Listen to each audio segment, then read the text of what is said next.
Honorable MLA Thaubal SA, former Chief Minister of Manipur, amasung Guest of Honor ki Pampam Langde Lingsin University, Thoksom Lokesor Singh, Honorable MLA Khundrak Pam SA, former Speaker of Manipur, ahumbu taram na oksa bugaloina kokno na khurumjari mathangda special invitees singi Pampam Langde Lingsin biriba athoiba mitunglen sing ikai khumna jarba ikai khumna jarbi sing amasung aigi mangda lengsin biriba khunna sigi nungsijarba praja sing jenenau sing ikai khumna jarbi punang bakpu taram na oksa bagloina na kokno na khurumjari ngasi pangthok jariba ikai football match ase iyum na gaure haiba team da pangthok jaba football match amakhakni tangkak ahum tengkhang ahum yekna basingna lan tarakhraba matung asina yaukhraba akai ato yaukhraba madudigi kidna pakhatna sugnugi ichine nausing cheraugi ichine nausing ngasi phau halaktna siendna leikhraba napat ki ichine nausing moi punamak mayam sibu noi yum da halao nangi napat na kaure nangi sugnu na kaure nangi serau na kaure ekoi punna leiminar se aduga mangriba kai khriba ta khriba mayam se ekoi punna ama toina leiminar kan sida sapsaba phirep ama lowurga asetpa phirep ama ga loina na kai riba mang khriba ta khriba mayam sing se amuktang semgat minar se no yum na kaure yum da halo haibi tim da pangthok sabani aduna lengbirak liba asige maitai khunai sigidamak khanbiraga sugnugidamak khanbiraga adagi seraugidamak khanbiraga akoina haijarubada harau harauna lengbirakpa Maniwood Club Manipur gi sanaroi sing official sing busu taramna oksari loina na aigi nungsijarba football sigi thawai happy gadoriba iraicha sugnugi iramdam sigi iraicha sing busu taramna oksabu loina kok nonjari. Thank you.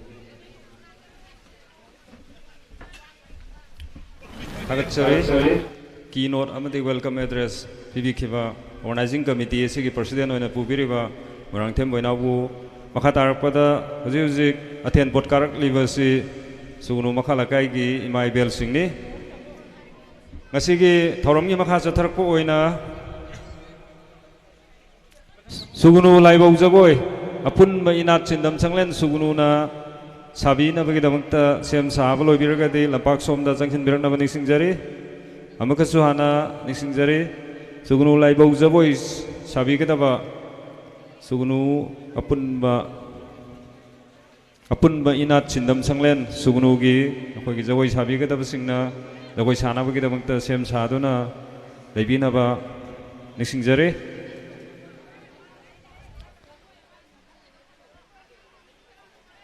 Chathajariba ngasidegi haudoga chathajagadauriba sugumlaba football tournament asibu yengba lakpiriba imai bel ipai pal isil naw naharon khwai khodimakna mafam chana laibiduna mafam chana laibiduna thorom asibu mapung phana saruk yamina sehaduna han ningsingjari ngasi pangthok kadaba thorom singgi makha tarakpa thorom sing miamda chawrana ningsingjage hojik athen pot lan basi hek loisilakpaga sugnu inat chindam sanglen sugnu gi maikai dagi miamda akhoi gi ibithau gi laibok jagoi mutpi gani makha tarakpada Manipur gi masak naraba saisakpa saijakpi singgi oiba isai khara miamda opening song khara miamda lanthokpi gani mathang tarakpada akhoi gi Maniwood Football Club amadi Manipur organizing committee ani gi oiba football exhibition match samasu mayam gi mamangda entertainment program oina mayam da puning thogat poina lanthok pigani asigumlaba thorom kya si yengna bigi damta mayam na isa gi mafum chan laibiduna mapung phana saruk yamena sayadon ningsingjari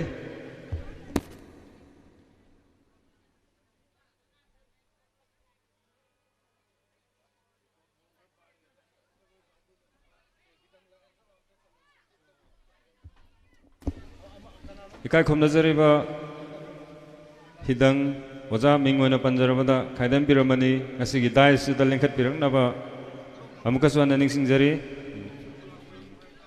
masai so hanna na kauthok kaujakhibani huji yobirakle tagatchari ngasi gi thoromgi special invited oina khoina haijaruba sugnu gi ibdau laikol haraugi hidangbu dais som da lengkhat piraknaba ningsingjari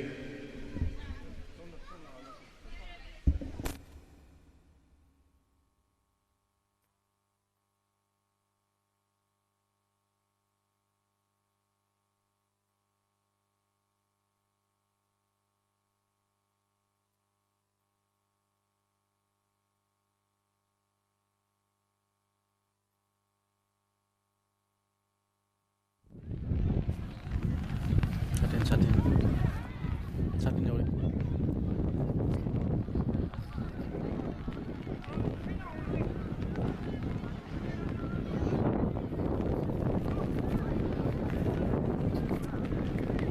Saya ini kita malah kok.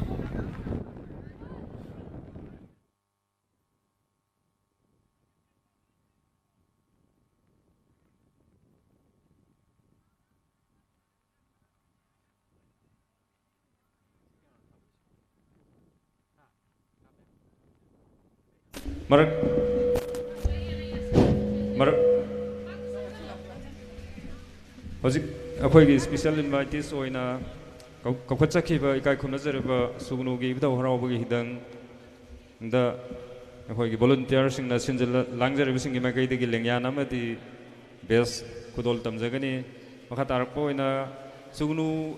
STPO sugnu oina leibiriba mingoina panjarabada sir Anthony Suresh pusu special ngasi gi dais asida lengkhat pirakto na phambina ba sinjal langjareba singi makai degi nisingjari sir busu mathakte lengkhat pirakna ba nisingjari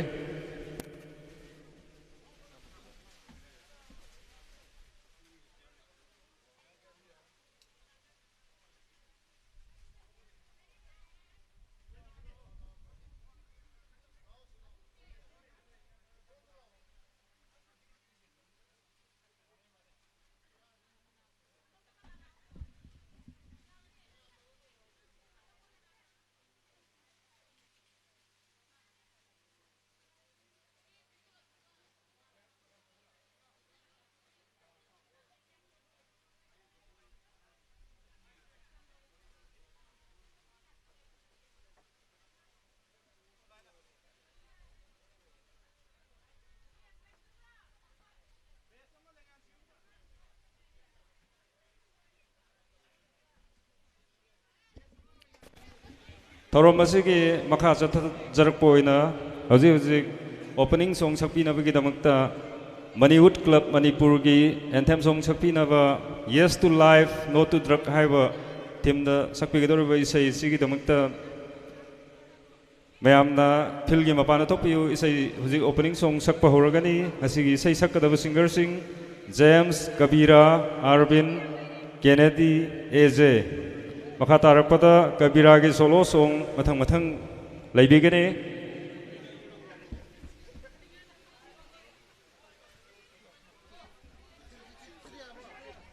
amukasu hanna ningsingjari akhoi ngasi sport meet asibu hodokpagi thorom asida yengba lakpiriba khoi khudimangna mafam chan laibinaba ningsingjari makha tarakpada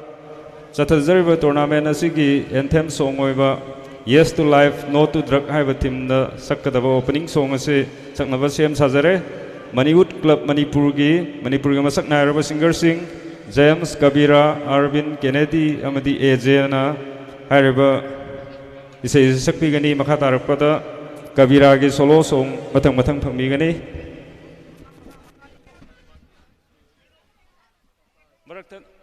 marakthana sugnu police station gi OC oibiri bai kai khomnazarba sir bu asigi dais talengkhat pina bani singjari amukasu hanna ningsingjari sugnu police station gi OC oibiri ba sir bu su lengkhat pina bani singjari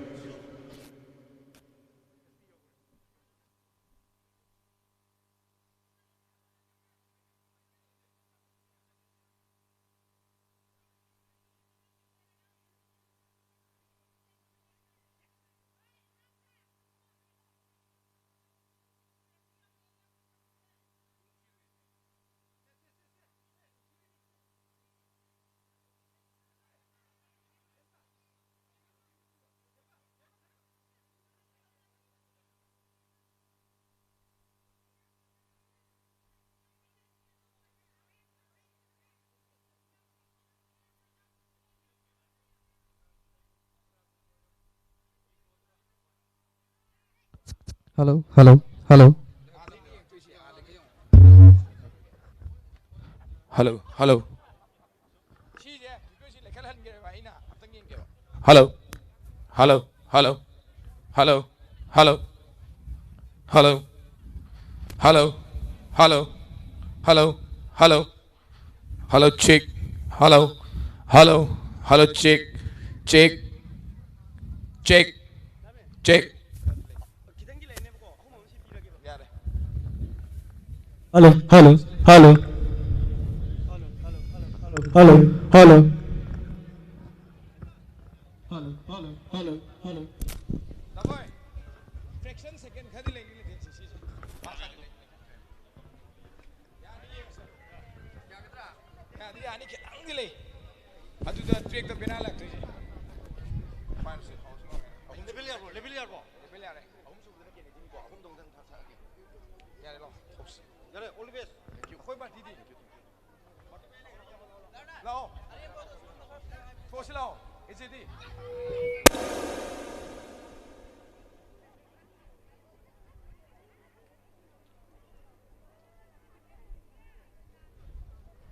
Hello, hello.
ꯑꯩꯈꯣꯏꯒꯤ football feel ꯃꯅꯨꯡꯗ ꯃꯤ ꯆꯠꯄ ꯂꯦꯞꯄꯤꯔꯣ ꯃꯐꯝ ꯆꯥꯅ ꯆꯥꯅ ꯐꯝꯕꯤꯔꯒ ꯍꯧꯖꯤꯛ ꯏꯁꯩ ꯍꯧꯒꯗꯧꯔꯦ ꯃꯌꯥꯝ ꯃꯐꯝ ꯆꯥꯅ ꯆꯥꯅ ꯂꯩꯕꯤꯔꯣ Hojik Maniut Club Manipurgi anthem song Yes to Life Not to Drugs Kudol tambina bagi tamakta Maniut Club Manipurgi member James Songtham Kennedy Kuman Miss Kabira Mr. Arvin Soibam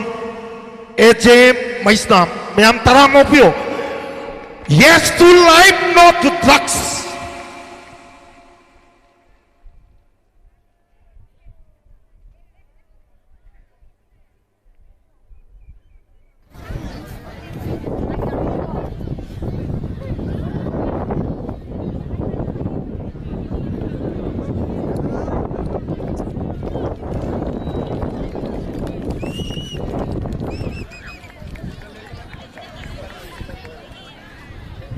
Hello. Hello, Hello. hello.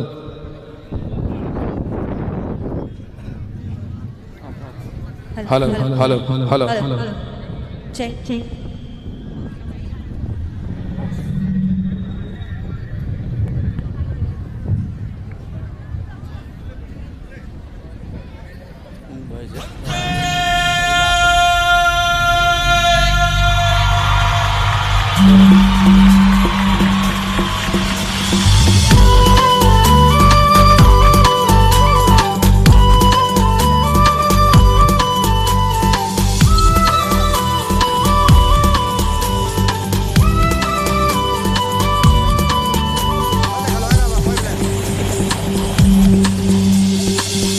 Cimburoi tamburoi Anina kunda balang kamni Nukshibi mamanimu Nukshibi mamanimu Mayay kawa jinjaki iro nung nalubingay Mayay kawa jinjaki iro nung nalubingay Inung sora taira para ayuki pajama makrani Inung sora taira para ayuki pajama makrani Oh gano miya puna Laura si amata Oy oy kolao na Nilalasi may kay marina Sundai manga nilalasi Oh gano miya puna Laura si amata Oy oy kolao na Nilalasi may kay marina Sundai manga nilalasi Yes to life, no to drugs. Yes to life, no to drugs.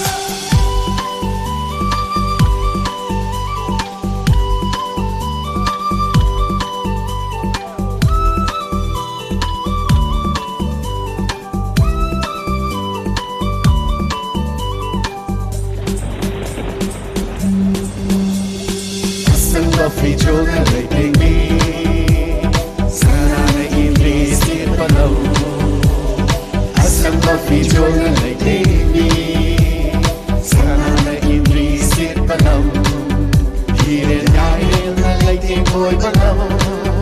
Hiril-hiril na layting mo'y palaw ha ima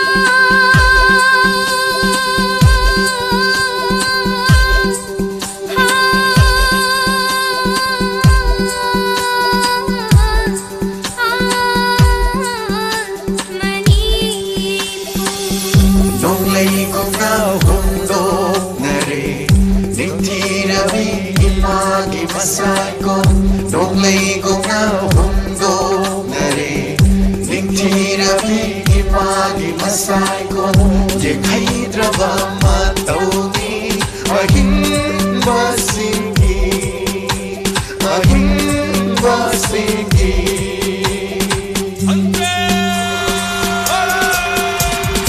Oh, gano miya puna Laura si amata Oy, oy, kolao na Nilalasi may kay marina Sunay ipanga nilalasi Oh, gano miya puna Laura si amata Oy, oy, kolao na Nilalasi may kay marina Sunay ipanga nilalasi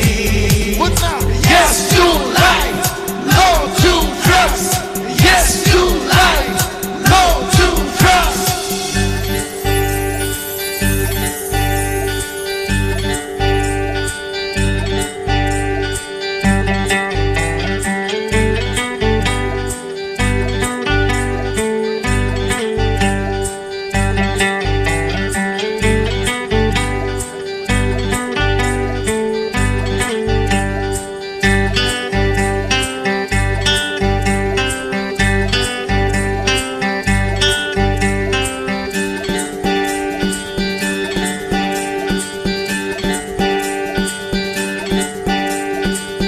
Tunggu na leto na Chami ba may staying leno Tunggu na leto na Chami ba may staying leno Tunggu na leto na Chami ba may staying leno Tunggu na leto na Chami ba may staying leno Nan ay di ko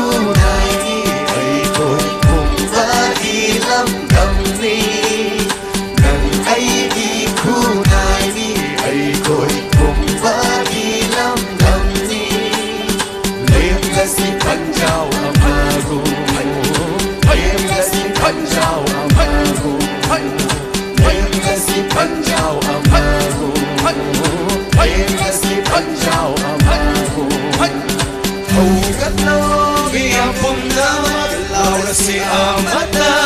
oi bai kholauna nilalasi mai kai maria sungai ni bana nilalasi au kato mi apungama laurasi amata oi bai kholauna nilalasi mai kai maria sungai ni bana nilalasi yes kato mi apungama laurasi amata oi bai kholauna nilalasi mai kai maria sungai ni bana nilalasi yes to life no to drugs yes to life no to drugs 예. 다 같이 리메하고.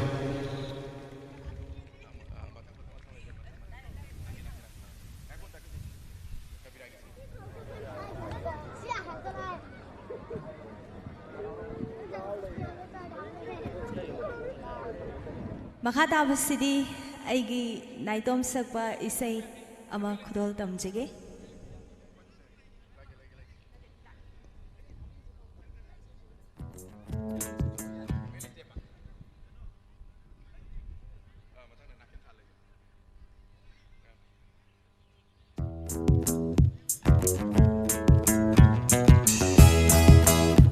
Imasing lakpini pamiyapo na mahawag kubang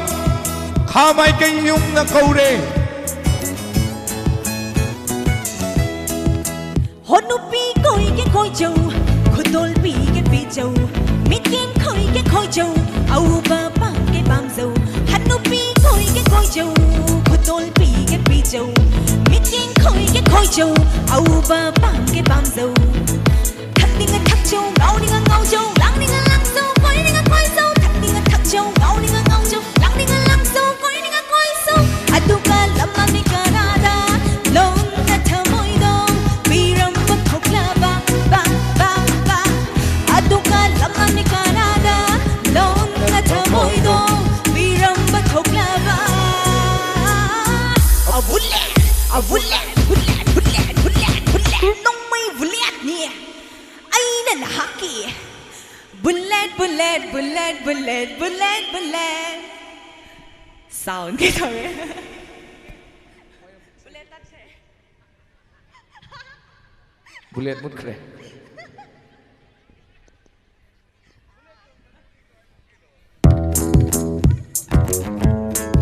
Bakok tagi. Amo hana. Sagsaran ke.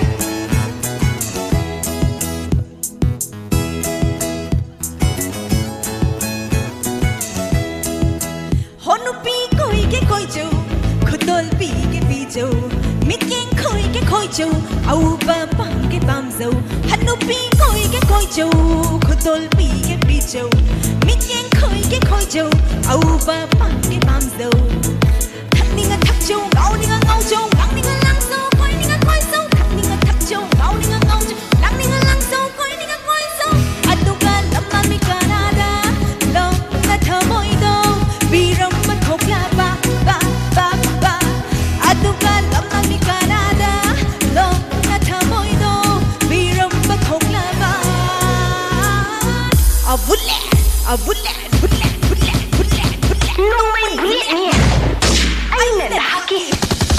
Bullet, bullet, bullet, bullet, bullet, bullet. Bullet, bullet, bullet, bullet, bullet, bullet. Bullet, bullet, bullet, bullet, bullet, bullet.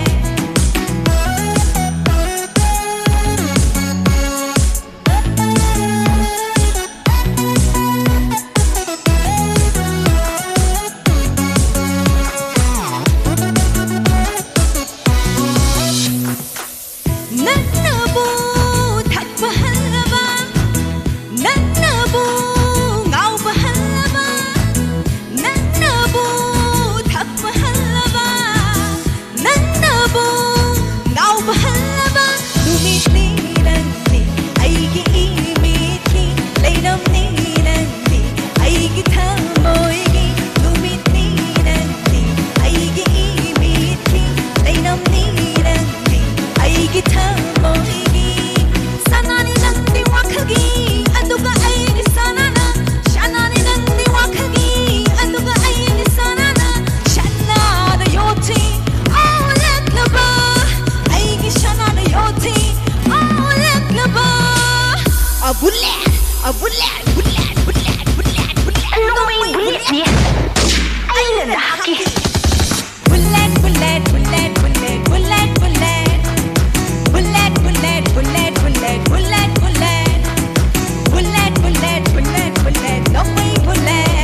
와제이네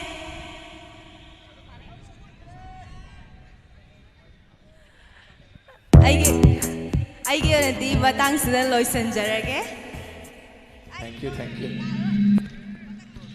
Check.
Check, check. Check. nong singi pibamna hana thamjaram program gi sequence ta kai ba khara lai khre aduna kitang khudong sa da ba technical problem sul le ya thoidokna ikai khomna zari ba VVIP sing su da ista election le bi ro matam ne matam yam likna aduga tongan tongan ba opening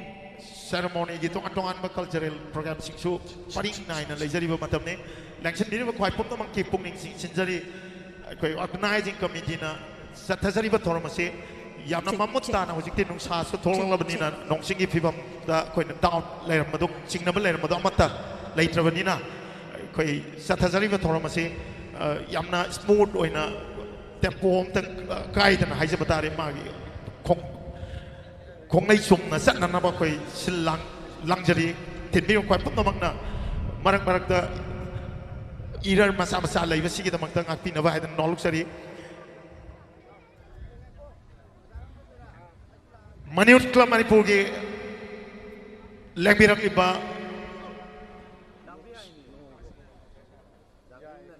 members singi marak tagi sangnai raba saisapa Kennedy Kuman dagi solo namar amakaka khodol tamjage masi hek loi baga kai hana thamjaramba nat ki oi basa goi gi presentation laibiga thamjaga dori bani adana election diriba khwai pumna mangna ngasi khodol tamjari basi harau tayam phongdok pane murti dongna leiraga su nungai taba phawi akhoi waru ba soktharu ba pirang tana thallu ba milu si momon nokpa mikup ado han mina se wa pham si tamjari lowi si Kennedy Kuman gi solo number Check. Check, check. Mayambu ngaku. Marakthana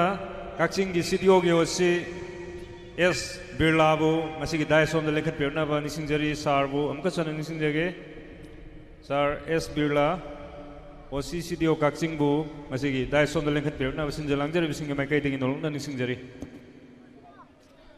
हम तेरे TV बा कोई की dice तेरे cut फिर बा कोई की honorable में हम काय पुनो सरी निशन विरकली बा जमा event हम सब काय कोई पुनो पुई काय पुनो सरी hey say ko to sake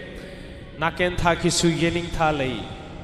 kalin tha ki sunung ju tha lei tough time never last Purgi masak naraba miyamna sakang naraba singer Kennedy Kuman dagi yamna fajaraba miyamna pamnaraba isai mala thokpi khraba matung sida makha tarappada Sugnugi laibok jagoi apun ba inat chindam sanglen sugnugi maikai dagi miyamni mamangda yamna fajaraba khoi gi inat ki jagoi silan thokpi gani miyamna khorangda ngai dun lak liba inat ki jagoi thogol jagoi sugnu laibok jagoi apun ba inat sindam sanglen sugnu gi jagoi loi singna miyang mamang da lan thokpi gani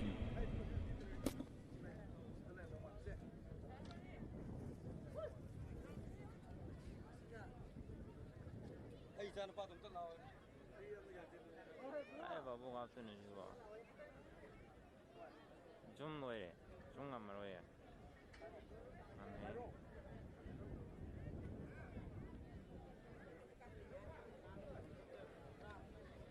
Tabne hai.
lampak mayayda mamangna samaga chatpiganu angangsing yaragadi samduna chatpa tawgunu nongchinggi fibam phattaba amadi matamna tension lakpana akhoigi thoram pangthokpa matamda akhoigi matam yamna lobidana ba sat magi pangthok pinab ningsingjari mathangda leijare sugunu ibdau haraubagi thawgal jagoi apun mainat sindam sanglen sugunu gi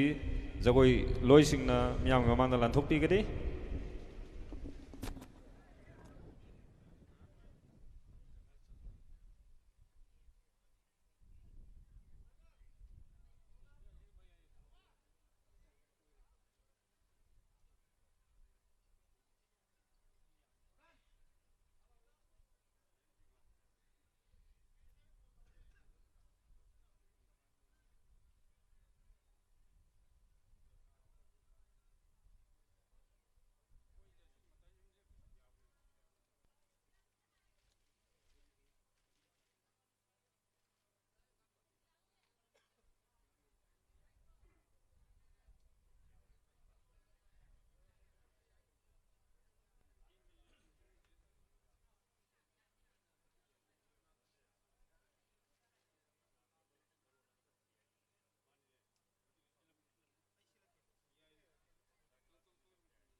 की secretary बजू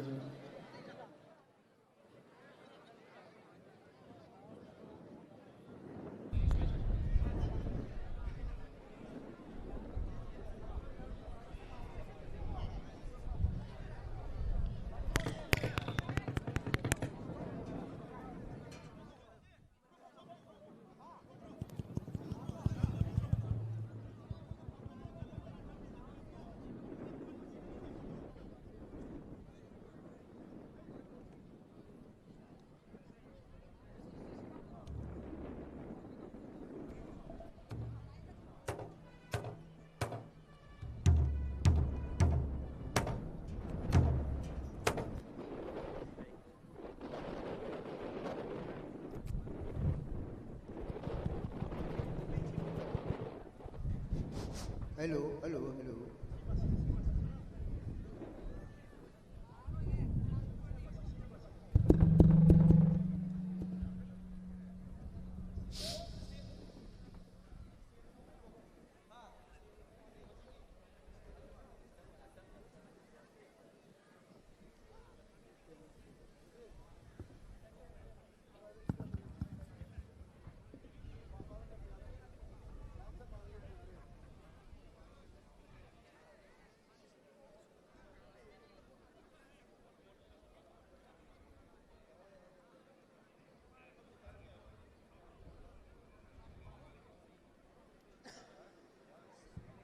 Kevin too.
Hello.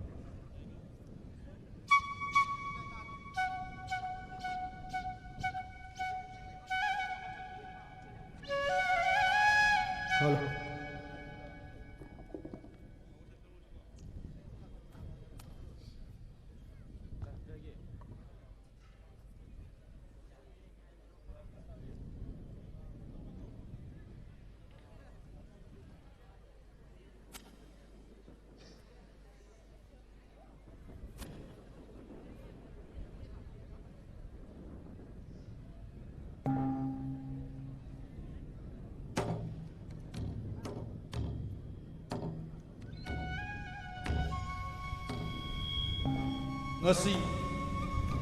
April ki tarik kun ganipan kalen ki nong mapan ba ningthau ka ba nompin yai farab numin asida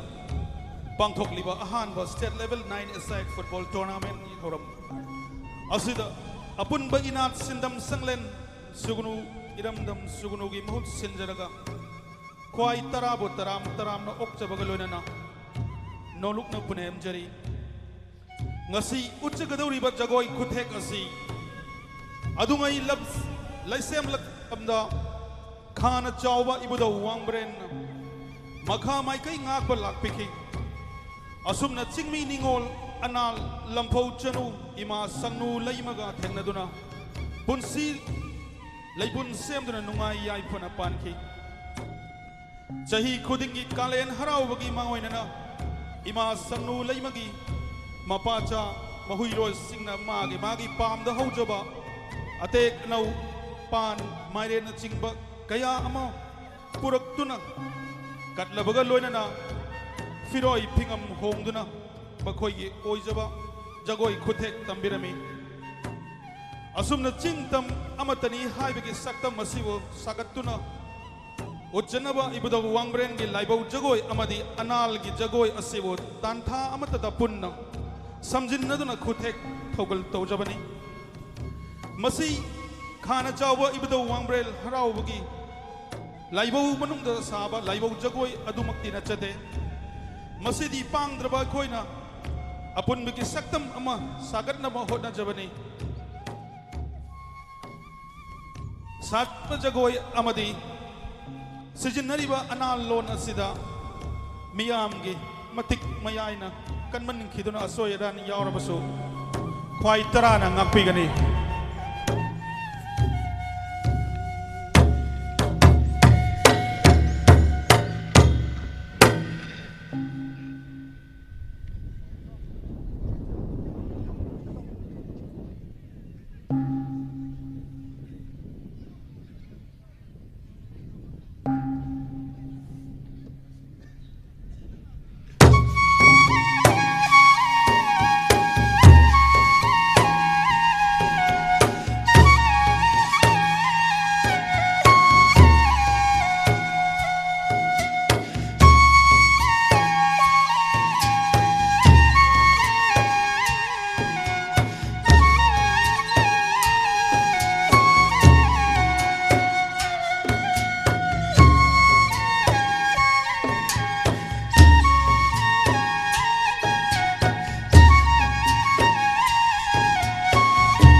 magi mai na he ni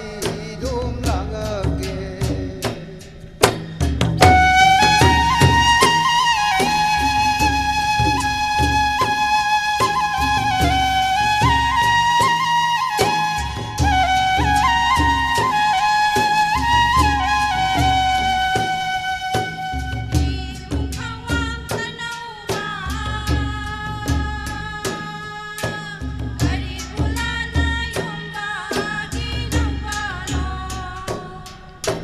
Kare sulana yomdare Chang ning khombe lokage Lei haulana yomdagi nambari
Now shake they gumbe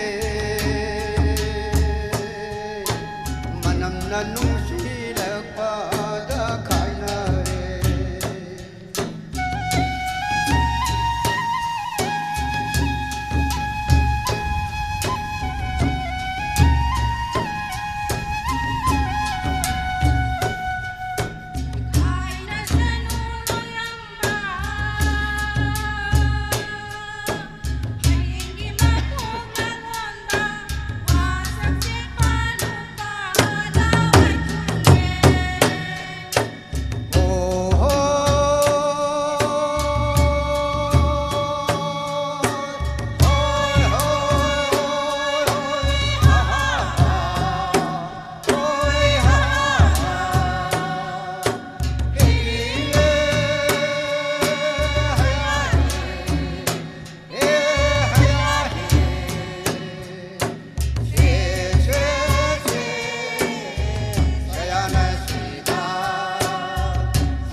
hawani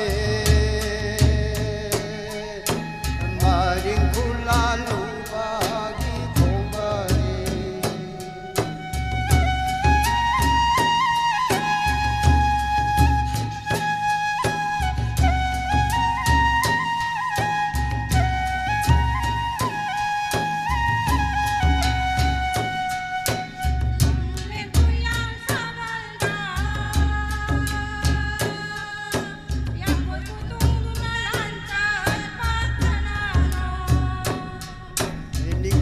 Mapai non thôn ba sa sunare chalung ba sa shaki pakhang ayam ba jing jao gi nam da potuna sandang gi na reng jing da na ma pu san na mang da bu doi hai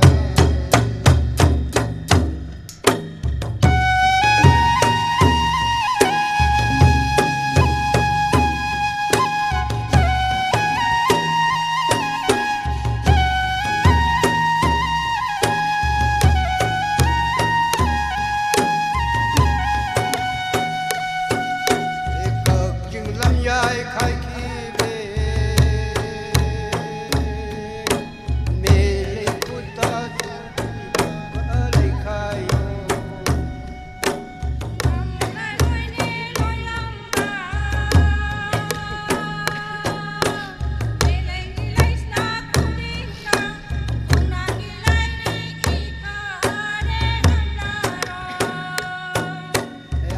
Hoàng Châu không hi đến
kamaru kamadu atha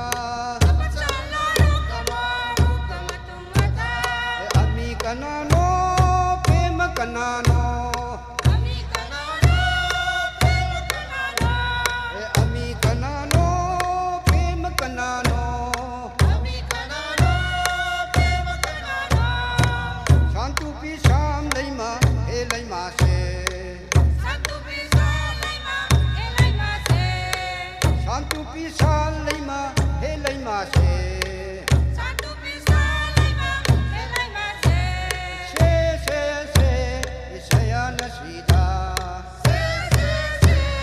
sayana sida se sayana sida sayana sida Kotoramo san pato ke mahiyano Kotoramo san pato ke mahiyano Kotoramo san pato hidin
다같자리 수군우 이피타우기 타골 저고이 아픈 베이 나친담 상렌 수군우기 마이카이데기 야암나 푸닝 호우러바 눅시러바 저고이 마미 야암나 웃비 그래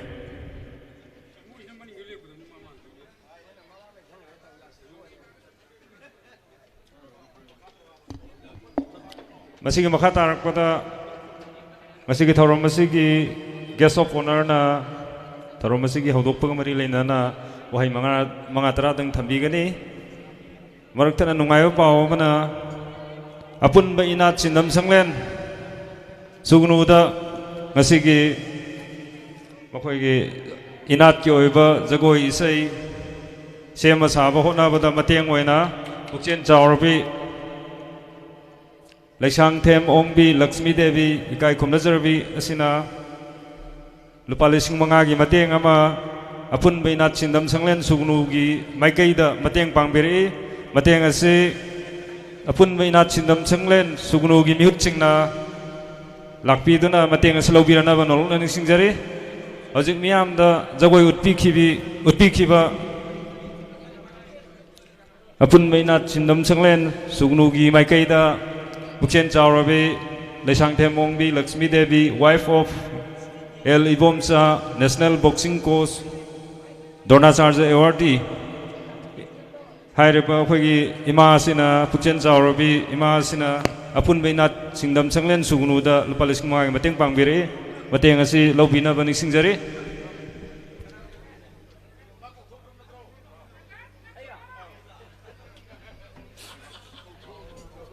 Mateng asi long nang asi ki guest of honor oibiri be kai khumnajari ba honorable MLA Khundrapam SC former speaker Mingoina Panjarabada charming ka Tokchom Lokeshwar Singh nang asi ki thorom masing mari leina na wahai manga tara dang thambina ba nisingjari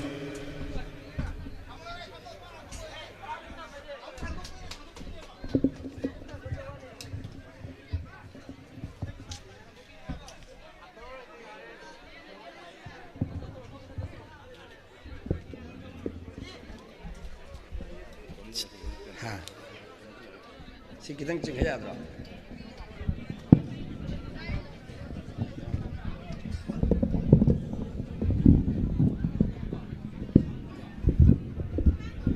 Speaker kita cing kalau. Nanti naik di sini kitang thang lom mari.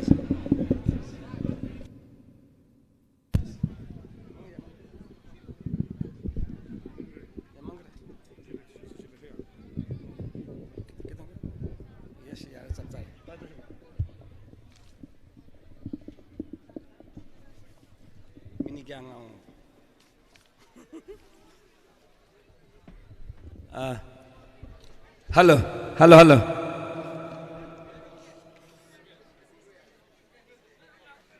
Serau Sugunu Sports Development Committee under the initiative of Honorable MLA Aigiyamba Tamoranjit Sigilusing Makada Ngasigi first Kha Maikai 9-man aside state level open football tournament Hogdok bagi Thauram asigi ngasigi function asigi sigbes obiriba khoi kibik punamangna kai khunajariba matamamagi tam ahumlak sahi taramanga thangnana state asigi chief minister obiramba Uncle Honorable Shilpi Leader Sri Okram Babu Singh I ahan mamakta kai khunajari aduga ngasi function asigi president ki phamlang da phambiriba tam tarulak thangna na kabirak laba minister karak ubirak laba lamna masibu kadai de kari shogi gadagi haidana awana thidana lamna masibu mapung phaba lamda mabu hendia de haiduna laibiri bai yamba Sri K Kangonjaw Ranjit Singh Honorable MLA Sugnu AC, Deputy CLP Leader, Pusu Ani Kai Kunub Chabana Nolok Chari, Aduga Mingona Mamtam Pandragasu, Masegi Dai Stiling Chimbiriba, all the invitees, Punamak, Aduga function Sidala, Saru Yabiriba, Lake Sigi Alamal Ligro John Singh, Paipal Imaibel, Isilinau, Isial Marom Pang Kwai Quebec, Aduga Nasigi, Sanabada first. Manihut and the SSDC team Anibusu, Ani Kai Kunubasagan Nolukchari. I say, Nasi was Tangang Jagan Kanjavako. At the data, Koya organizing committee announced Hana Kitang Tenjan Bioye Nasiki Sports. Sanaba Yaroi and Amuk Tingalaini. Sigi Maraxida Sandaba de Yaroi. The Kauri Habat Timisigi Sida Hariba Sherok the Sanada of the Sugno the Sanarimni Aduna I say Tawai no I Mandadana I ingasize I ing a Tahawalaga I go at the direction I function Yawin Hanalaxavani Adobu, I mean it the PB Yaragadi, PB, why the Nanjoke. Mayam Jalo Jarageko, Pung out during the Ahunga minute Nipusala, Ahunga mini and Kaitalo Jarage. Aigi Yamana, Amasung Sugnu Sero Development Committee, Sports Development Committee, China, Punamanga Yumnai Koi Kaure. Sports Pangtok Tabayaroi, Haidona, Hong never night than Yamasi losing Makada, Nasi 9 state level Sanabab say. State still library, but Kutimanga Laga, she grounds in the Sanagadori never. Adubu, Wana Wagraba, Matam to walk him, Matam to the Matam the Libirama, BGB Sakana. Haraba Sagno, Sharom Sunugi. Haraba Chunu Esije Mangning by Mangarasunu, Tumning by Tumjagrasunu Haiduna, Matamdugi BGB led government Aduna no what the power Matamdu Ibasi Mr. Anna Duk Changasuloina Remiba, IRBana, Maming Chalamiba Zak Pukam the Samin Armiba, politics that Tongan give the party to Amdegi. Some never yaro and a BJP ideology lack with the gay. I give a opposition lady Haiduna. No Mutasu Matamdramana see Mr. Rahimatamda. Bye. Nangi to Kariwali, Kaidora Pagani. Any the Kalim Jainang among the Pangi, go have a way to hide them Makai. Adaida, currently Rakanda, social media that I give Yamu Karim Katana Taureva. Adubu, stay singing losing Mamarava. Matam to stay losing Mamma and Brava. Sugnu Sero Sugnu is Manipurgi Tampakilam Oidra Brava. She hung up Rabasibu. Adugi Matam to the Aigi Yamasina Tumba Saba Takbakang the Makai, Sirius Sangasu Haidana, Mayutum, my Taduri never. Adubang the Handabamakai, I give Prasa Sopayaroi, I give Himalayam Manipurkaiaro, Haidana, Tumbasabakan, Honagi, Dubu, Karim Katata Roganda, last I give Yamada Pong Kungibo, Kumapongam Gibrava. Adana Prasa section put them on a tabi. Leader have a say, Miyangi Pakul have a say, Nang building Maton Saraso, Broad Maton lady so. Nupi makan bandingan nupi atumi tidana nungai pana palu hai pa denda tiadana miyangi phamom ta hakto kendra amakatang democracy pa laibang na amakatang mute oina tharbani phamom ta hakto sarkar de laure haraga miyangi hakto phangallu haina thariba misibu ngasai gi yamna khogi uchittaba thawoida haijar kari haijege hekta kariani Matam Nangi Karim Gatanabado. Sure like Dabnate Labani Khan Puba, Quiggy, Shores Labor, Yam Satiba, Quiggy, इमा लेबाक सिबु करे हौरकपदा ओरखिबा ईश्वर ने सिलेसे लानबा यादबनी तमोन ततन है वसकपनी कई ममाना लालेदना ईश्वर से लक्षम युवसुना थौंगा लेना मथमोइदि सेंगना हाइबसिबु सिदा तौसनबनेगा हाइजनबदुदी हारिबा मिदुमदि ईश्वर कदुंगसु उरोय मा करियानी सोइना उरकने हाइबदुना इन ngasi थमजनिंगिसे अदुना अइगी याम्बा श्री तामोरंजित की मरनाइन हाइजरी से अतई नते केंद्र से तरुलक थंगना थंगना कारकपा ngam हाइबसे मंगोंदजु हानमनी अदुना महांगना मियांगबि सेवा तरमद्राबा ओनबलाइगी तामोजना कदाइदे करी सुगिगदगाना अवाना पुनमदु पुरमद्राबा कलमाइना प्रजाना माबु थंगना तरो कारक तरुनोबा सुक चावरो केंद्र सिदा मोगे सुमा हंगांगो मानद्रा सगोलमो अदगी करी हाइतारने खुराइगुमबदिको कोई खुपांग द पाकोनी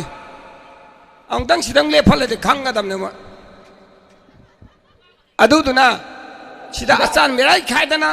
दोन दोला खंडना लमदम जी कंदे यारोय मणिपुरी इंट्री दे कहन बई यारो हैदना नुमित Kayani no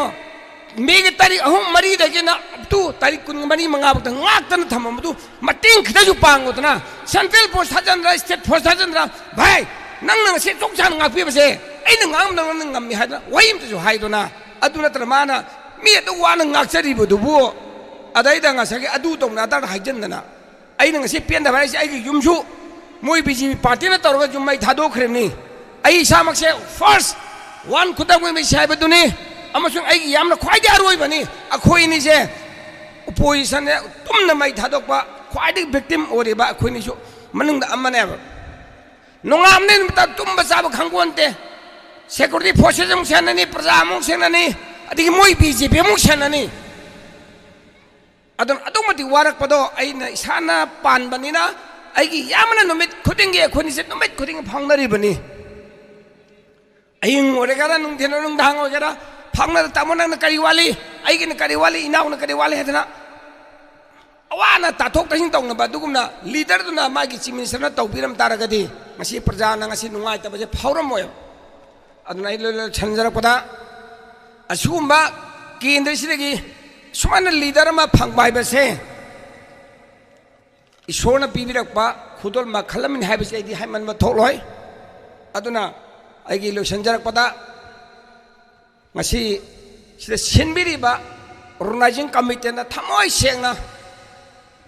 amak palektana jat bijat don dola khaidana hariba sugunu segrau sugunu development sports development committee na semise masi loina party pulam dorini amak khakiwa oramoy adubu seida stage sida lebiriba all club punamak kaure haraga sanan bagi wakhalaba phawakpa अखोइजे सिनी को हैबी उत्पंग अमगी idea अमा थोलक्तना युमना खोइबु कौरे हैबी थिमगी मखादा phone बि बाइबसे मसीदी अतोपना पांगमोय हेने सोना सामबि सोइसनु सोने सु चाने न खले अदुगा sports की मरी लेंदा तबदा मखा तंगा थमजरमगे हंदक कश्मीर थोइबा थौदो यामना कंडेनेबल ओइबा सारम चपा खोगी मिनुंसी यावदबा टेररिस्टना मिसम हाखिबदो यामना नोंगाइते आइगी तरबसु कंडेनेबल ओय तौजरी अदुगा मफमदुना तौबा मतमदना मणिपुरदा नुमित खुदिंगी टेररिस्टसिंगदा फारा फारा हाबा मतमदना mainland India सिंगी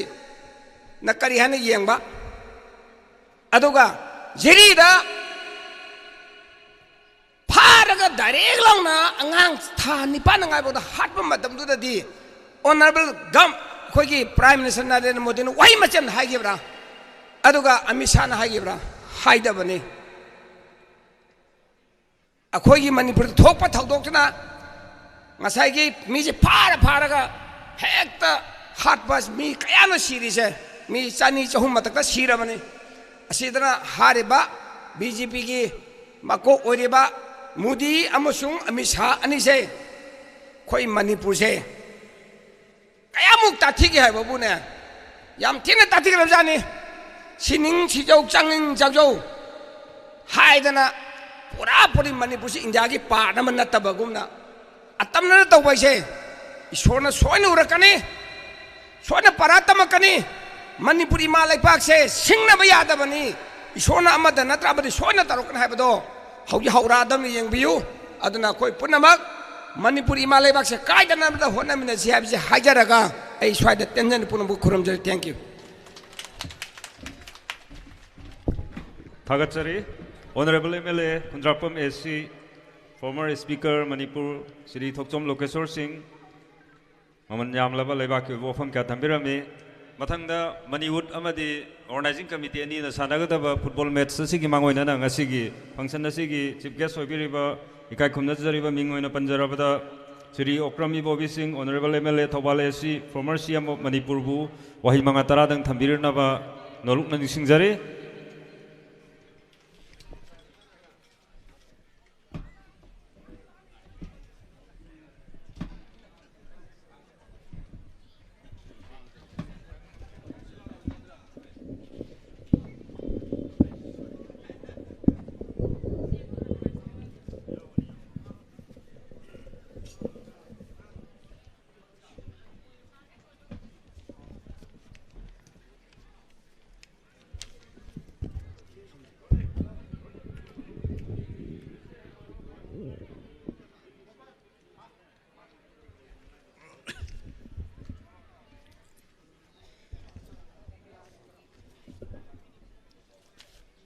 Si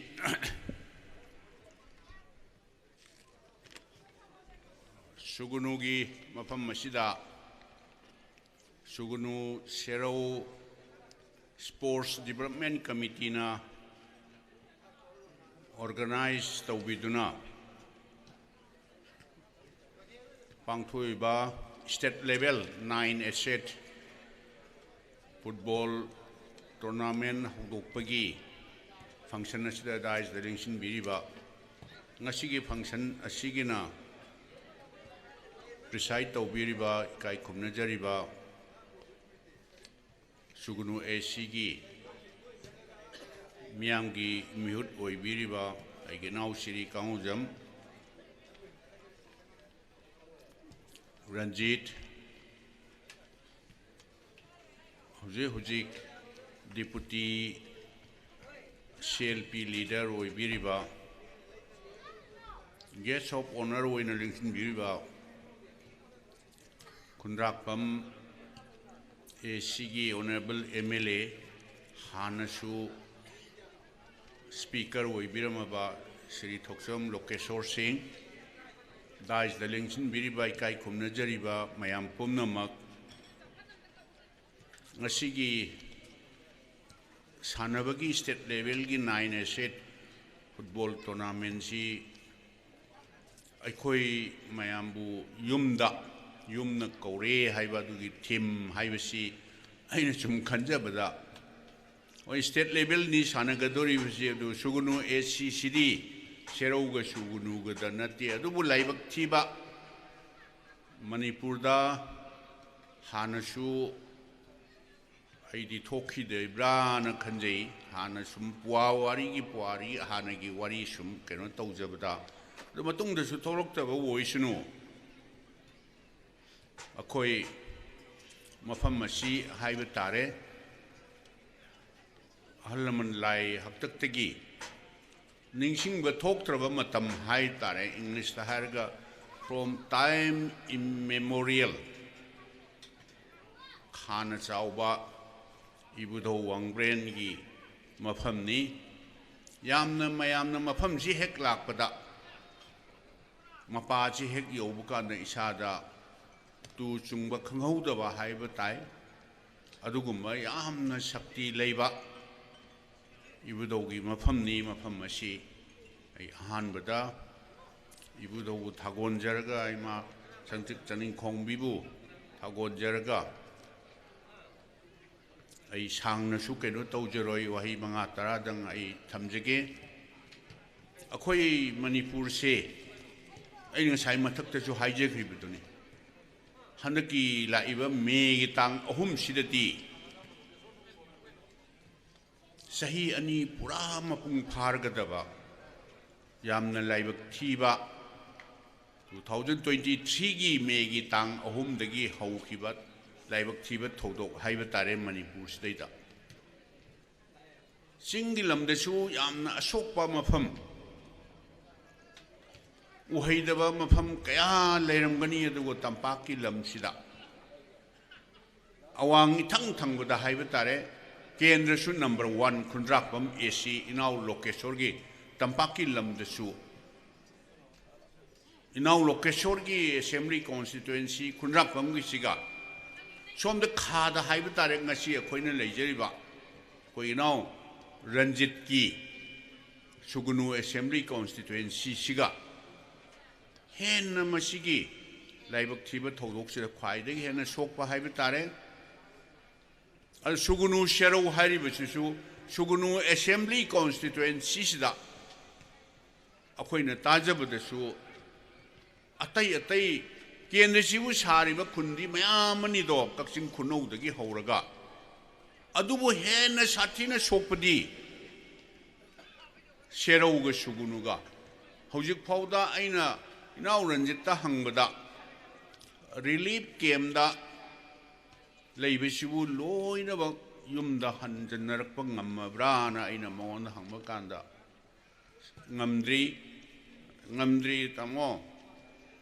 akhoi sarkar na su tawbigani hairaga mayum kai tumna sakraba hoi sherodana kitang masing hena haitare 70, 80, around a little more than 80% gumadi halae. Sugunu the su adumaina handi halae. Adubu Hanalembadu low in a halakpadi. Yan kudong sajadaba Mayumakai kudak tehta Sabangam the Bakangu Kramasu relief came the lady. Adokoi mayam Changra Hanjalana nobody yam kanna honari hydra magna haibi. Ado aina kano taujabagi wana chade mayam na nungsibidra ishwarna chanbidra haiba tare now ranjit se ma taruk taret lak haiba tare miyamgi pakholoi oidna mayamgi representative oidna mayamgi seva taujba aduga magi mamangni haibagi wana chade akhoi mayam na su he na hujik ta sui naung lokeshwar na panbiram baduni akhoi gi ishwar na chanbidra aduga mayam na nungsi bidra khoi party na sahi tra manga mayam gi seva taujabaduda maruk mapang makhal mathen kaya singdagi sinau sing tapaktagi sinau sing khoi gi ngasi ai magi amuka su hanjan na haijari sini magi mamang ni haidra haije bagi wanati akhoi gi nau ranjit se ihan hanbada yamna mabuksen sengba haiba tare ai ma thagat bagi wanati kendra sigi praja singna su hena khangi manipur gi praja singna su hena khange ba mabuksen sengba lei hargana lei Laite hargana laite, sai hargana sai, sade hargana sade. Why the migi character da? Puksen sengba, integrity labor, stain labor, masagi principle labor haibase. Masineba, why the mioi bagi? Magun haibatare, ay magi mamang nena ay tagat pay one nachadeva. And on top of that, Matona Laiba Highway. I know Laludradi. I canano, come what may. Chenagani Haiba. Aduna. I now Ranjit say. Yamna Makoi Gumba, leader say I Manipur, Yamna Darkar, Lay Haina, I Hijerish in a Sigi, Mafamas, I Hijerish in ever. Adugish Matakta. अखोई खा HYBE तारेको सोमदा खा थंगबा माइकै सिदैदा माना केंद्र सिगी मिहुत ओइरमबसे आइदी अखोई पुनमकी सु लाइबक फबा अमुक हेना सुगुनु केंद्र सिगिसु हेन्ना आईदी लाइबक फबनी ना हाने यस ओपोजिशन द लेबा मा करीम तक कैनो तौबा सरकार की माइकैदगी मतेंग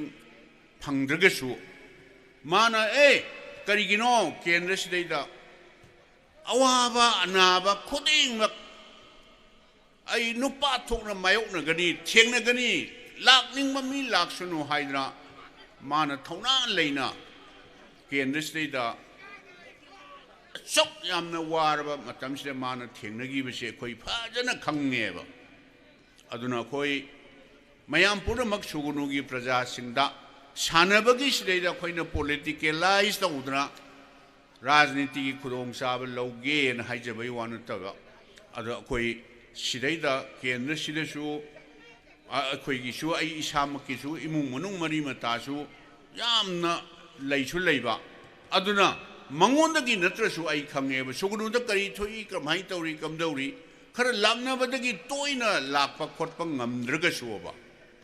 अदुना आइना हाइजरिबा मयाम पुनमक्ता आइना appeal तौजरिबसे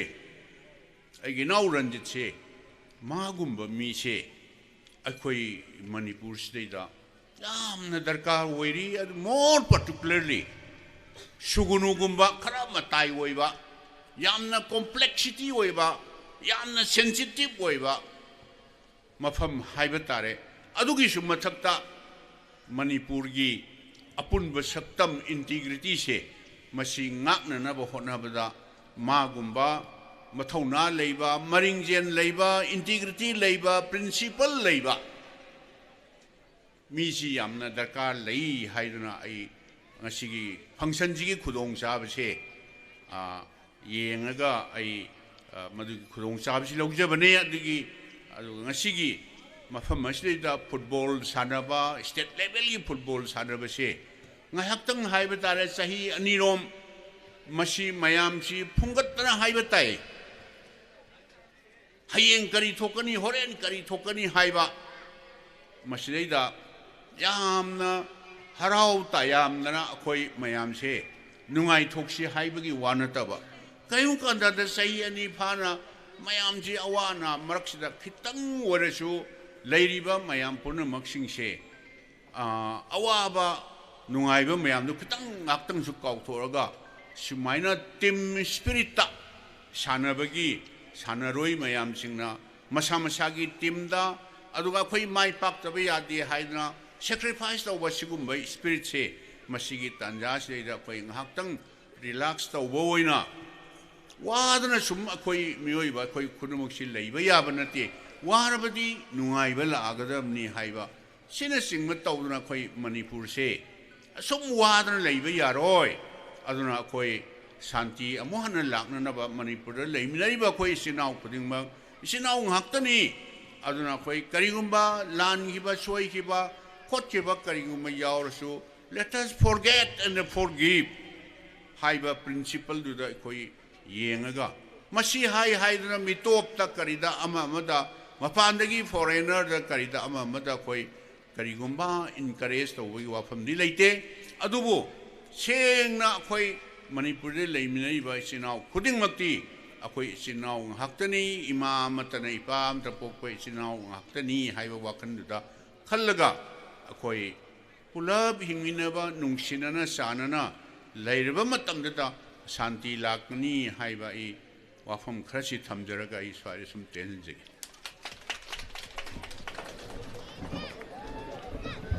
Honorable MLA Kawalesi, former Chief Minister Mingwana Panjarabada Sri Okram Ibobi Singh matam sang Manipur Chief Minister oibiduna leibak ki awa bathawai kya bubirum laba pabungne mathang asidi haji exhibition match sanagada timmani fill lineup to biro Chief Minister Chief Guest President amadi Guest of Honor na sakhang maikhang nabagi tanjado lominasi amuka na ningsingjari team manimak na fill the lineup to biraga Chief Guest President amadi Guest of Honor sing amadi invitees singa sakhang maikhang nabagi tanjado lominasi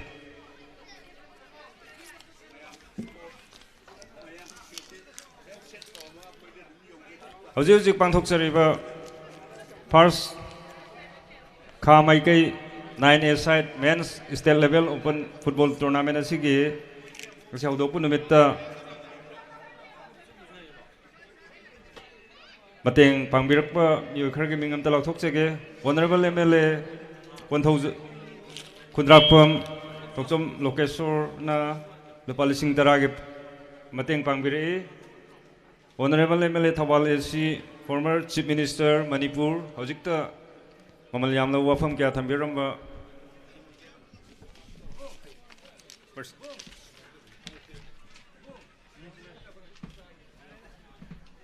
former chief minister na lupa lising yangkai gi mateng pangbirame matung tarakpada M Loitongbam Mr. Loitongbam Purnima Maitei Lakpa Wangu Laifam amadi Mr. Naurem Bisorjit Sakolban Thangjam Leirak Imphal makoi ani nasu lupa lising taragi mateng pangbiri bukchen chawrabani busu sinjalangjeri bising makai degi hanana thagat phongdokchari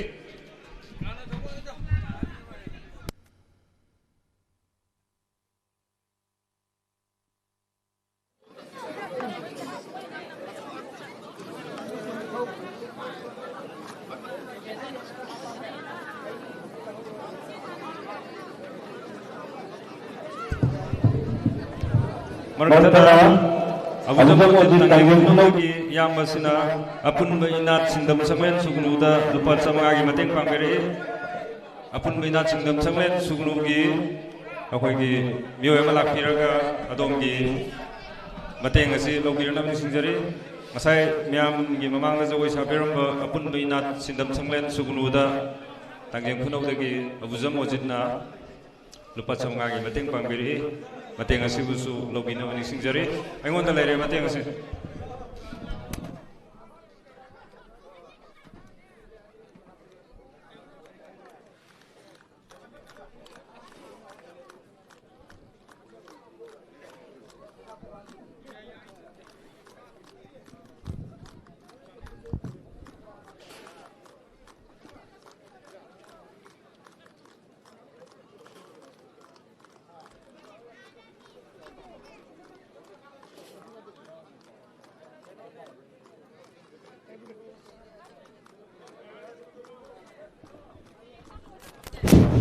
Hojik sanagadoriba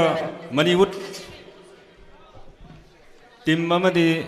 SSDC organizing committee ani football match asigi ahanba goal chanba mida lupa samangagi manama sponsor tawbiri prize asibu sponsor tawbirakpa thauda mananjoy wapokpidagi migi team da chanmangamdrasu isagi team da goal chansinjarasu lupa chamanga adum phangbigani players ina yaringai thuna channa bhona bi hoina nisingjari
Hojik sanagatoriba tim Manipursigi Manipur Club Manipurgi player in this system team captain RK Amarjit, player list player number 1 the Amarjit, number 2 the Bodhi, number 3 the Nanda, number 4 the Nawa, number 5 the Johnson, number 6 the Prakash Soraisam, number 7 the Grayson, number 8 the Bunker, number 9 the Shaolin, number 10 the Apu GK, number 11 the Vikis, number 12 the Bonthai, number 13 the Arnold, number 14 the Subhasdi, number 15 the Sachin, number 16 the Nausa, number 17 the Kennedy Kuman, manager Prafulo, Jugindro, Soram, Suraj, coach the Tarun Sapam L Prakash. Organizing committee की team की player list अंतर लाख चढ़ के first Haikruzam Ibotombi, Abuzam Chitranjan, Warangthem Raju, NG Anthony, STPO Sugunu, N Borzen, M Boinau, M Pele, L Inil, M Surjit, KH Boy, KH Nanda, KH Arnold, H Somen, N Suren, H Roman, N Kennedy, M Inauba, L Goy, TH Rajesh, Kalu, KH Inauba, Apexel, 13 the Angom Mahesur, team manager the Them Malisang Them, coach the Shamchandra, physio the Punsiva. Hariba team Anisina, Sanabigidoriva, Metsasi, Mayam the football game Mahawado, Pina Vigamaktani, Chatriva tournament, Sigi, Mangjona, Asumla Yamna Numairava. Maniwood की team na lakpi duna asigum lo organizing committee ki sanagador match sina chathagador bi tournament asi mai pang chathabung amba pina viewers no hai duna sinjalang ni singi mai kai degi doluk nan sing jari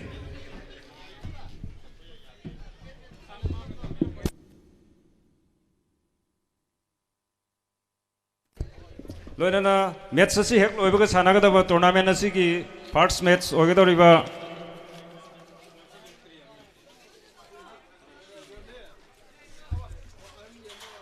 team first match of the tournament on Sanagator Sana FC Thanauzam versus BFC Kakching Khunona players sing dress up tawduna lebina buning singjari match asi hek loibaga sanaba huba yanabagi damakta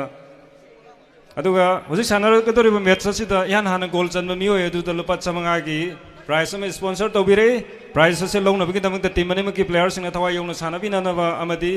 phangmu phangaga di isagi goal da oraga su hekta goal chansin bina na ba nisingjari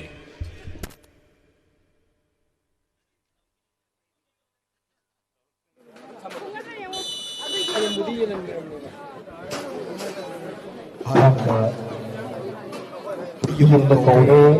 aduna mingthon ba asukuma nai sai futuro ki manu club Manipur versus SSDC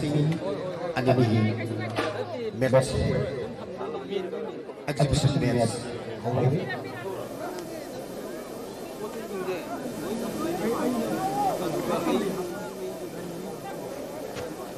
awang lagi makharong da kapaliba gaman machu tradition se new club Manipur gini aduga makharong lagi awang da kapaliba awang machu uniform di Indonesia SSDC gini kajutang ngai yes akoi Manipur club Manipur ge body akoi option lagi na kalau kami kumta, kari kalau benar naga kalau menarik perkara, gol se, soi terkali mana tu nathoki hanba flag kick, ama Manipur ni fang tu nak se, flag kick kau adu bo, yang nak fajana siap toki tu na, tu je gol se, bisa solid, jadi nama tu Manipur ni solid, pun Pajala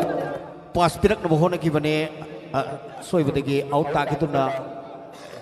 throw in ama just number 15 gi SSDC gi ko yi sanaroi na ball piklei Becker yang phajaba pass ama Prakash Sorai samda khairegi adubo ball gi khongchen na khar khaje khen na kan na chan khabna marum orga goal si SSDC ki just number 11 digi amuk khaidorok ko ball just number 14 yam sana ka kole amuk masi akoi lumpat sanga gi phap mali mano mai kai rom dom koksen gi Mr Johnson na sanga lor ge kai khan mi wakal lak adu bo yeng si naw bu da bon khaidoki naw ba yam phajaba fast ba yes yam phajana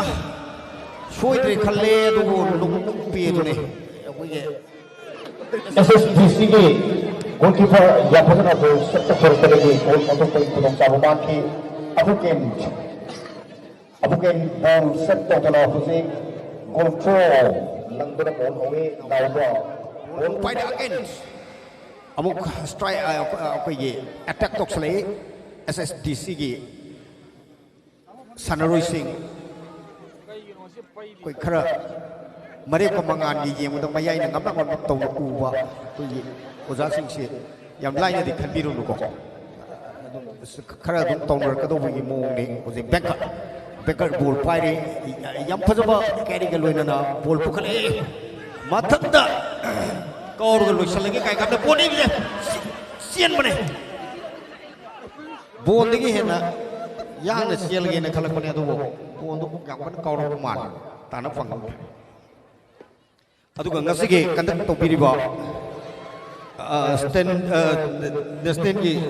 koi gi referee sing si hanbada Rigant the kandak to biri ani subada Samson assistant referee ni aduga Ajoy assistant referee asumna asigi ngasigi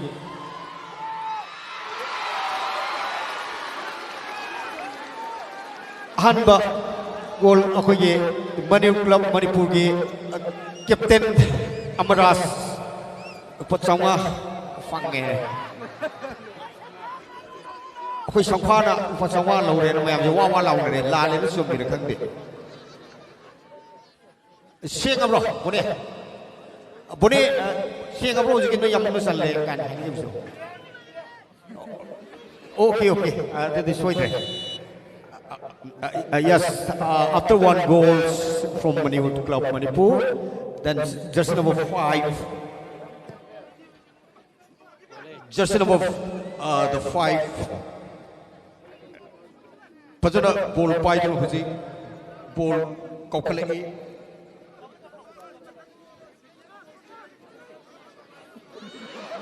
Mathangsu kanagumba akhoi yengbiriba amadi ngasigi athoiba atithi oina lengbiriba akhoi oja singsu mathangi second goal gi su adum thokpirapa yai ko masai kanamtana athingba leijade second da su adum lupa songa adum hapsagani gani haiba thokpiragadi sanaroi singsigi akhoi sina kidaba moi masen akhoi punar akhoi bhab ta ko haidi boji munadana sisu dum anuai bu kumai mo negration yang pertama fast message body dagi Jose amuk banker jersey number 12 Manipur Club Manipur ki banker ball thajam ki bani level ki bani adu ball si ball number dagi ball kothok pagi kudok sabana ki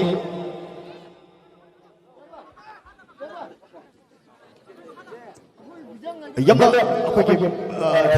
karena yang exciting boy Christian Nanda Kumar da ball back pass pitare Nanda Kumar da ge amuk haikal ki ball Marthana ball yang biri ba mayam na akhoi gi akoi ba khabiri ba phijang da namdaba nandaba tawbi gano thagasari akhoi gi akoi ba da yang biri ba silinau se gi mai bel se maru mapang sing na akhoi gi khanjari ba akhoi phijang si khajik khajik nga aga thambiu maramde ngasi degi haubuda ngaijari yam kuina chathajaga banina masum tangdi akoina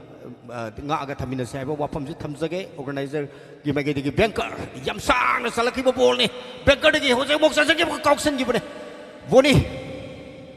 kauksan le achalan janna attack se yam kana chathai ado hoje goal se again Saulind koye oja Amaraj de sai kauksan gi bodo dum asai da dum lumga leibagi mong man ba oina ui ai wakhan oiram ko try di khangjadre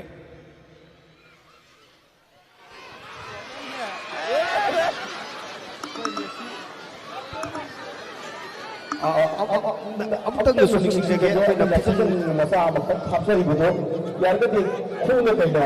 namjalaga yeng da yawi bodo madu tangde gapiyo haina khapsari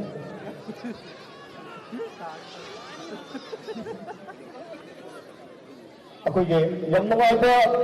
यामनवाइबा पाव अमना कुजिक अंगमदा लुपालसिंग कुन अदुगा second दना लुपालसिंग तरा हाइबा वाहियसे अकोगे honourable sir अकोगे के रंजित की नगेगे तभी बोल आया खुदा अंदर में आदा अकोगे लुपालसिंग कुन अमदी लुपालसिंग तरा Mayam di Thamoga, Lising Kun Gandaraga, Nakongdang Nindanan Leviu, Abadi, Hasta Araba, Lising Kun, Sege Lising Tara. Oh, adugi amana mo tadi ming lephago ada ko ye oja pakas laktan tungda apoye ani suba gol chanda lising ama lajare na haiba apoye oja mo ko amuk sambir ani suba gol chanda lupa lising ama dor henga chare achom da kaino da lising kun yorawani nang isai chonga to lising ama da second goal chalak padu lising ama abdu isam yo go hore won lagi ni ojai maming do akoi ge amta da akoi ge kaino na saran nam ta notok se biro akoi ojai gi ming do akoi organizer na nom topir ge yane oja kaino tok je microphone FM am tanga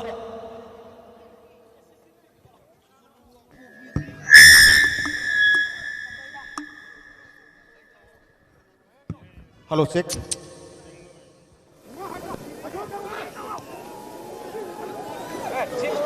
yamna kanna Samson pick up running line pick up कैसे kita न चलो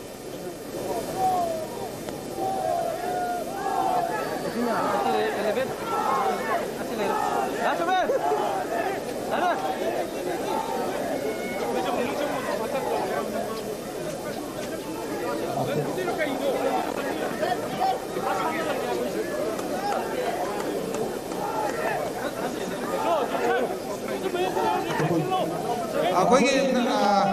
Nand Kumar out अखोई एजे मैस्नाम इन लिसिंकुन अखोई इनाव नुसिरबा सुगुनु वापोपीदगी थौदाम दिनेशना अनी सुब गोल चनबदु लुपा लिसिंग अमा मा मा मा ये रिबा पोते चले बॉल से यामना फजब मोंग जर्सी नंबर 11 आनंद बॉल काउकट की गोल से सेकेंड गोल दा लुपा लिसिंग अमा हाइरु दगी सीना की नखित्रे हुजे अंगक पमोंग द बॉल से काउखाई नदरा हुजिक सानरे मरु करी हाइग्या याम कना हानदे हेंगले दोर चावखलकपदुदा मयाम अखोई सोजु कनो हन थौना हनबिगनु मनीवुड की मिनिट 35 तंग ओइबनिना अखोई मिनिट खुदिंगी मयाम से सानब नंगनब मरक मरक खरक सिंजगे काउबिरोइदबना अबना अथोइब मिदो लिसिंकुन अखोई ऑनरेबल एमएलए काई खुमदिजरिबा अखोई के रंजित की माइकैदगी नि अदुगा अखोई ममांगदा खाजरिबा अखोई लाइन नंबर तिंजरिबदु मयाम मदुम नमदबिगनु मथंगसु प्ले लेरी यारगदे मदुम तंग ngapiनबा हुजिक जर्सी नंबर 22 यबकन चेले अदुगा बॉल से फाउल नंबर तोकर हुजे लुपा लिसिंग कुजे अरबिन सुबह मत संगे बिरो नंगी लाइव तो आई लुपा लिसिंग कुनसी आई पायरग लेरे मसिम तंग मयाम बिरब सिंगदा लाइव तो गिनबा से अखोई थौदाम दिनेश ना पिबिरकनी मागी लेफम सुगुनु वापोपी अखोई थौनाम दिनेश अखोई ओजासिना पुक्सेन साउना अखोई अनि सुब गोल चनबदुदा लुपा लिसिंग अमा स्वाइन तौना डोनेट तौबिरबगी दमक अखोई सिंजलांगजरिबा माइगैदगी याम थागतबा नुंगाइसबा फोंतोकसरी अदुगो लोइनाना ओजासिगी तुंगी पुनसिदा नुंगाइबा अखोई तौरु तौरुदा मंगोल ओइबा ओइबियु हाइबा वाफमसि थमजगे हुजिक अखोई काउंटरिंगैदमता ब्रेक तौजहुगे अखोई प्रकाश सोराई समगी महुता बोनथाई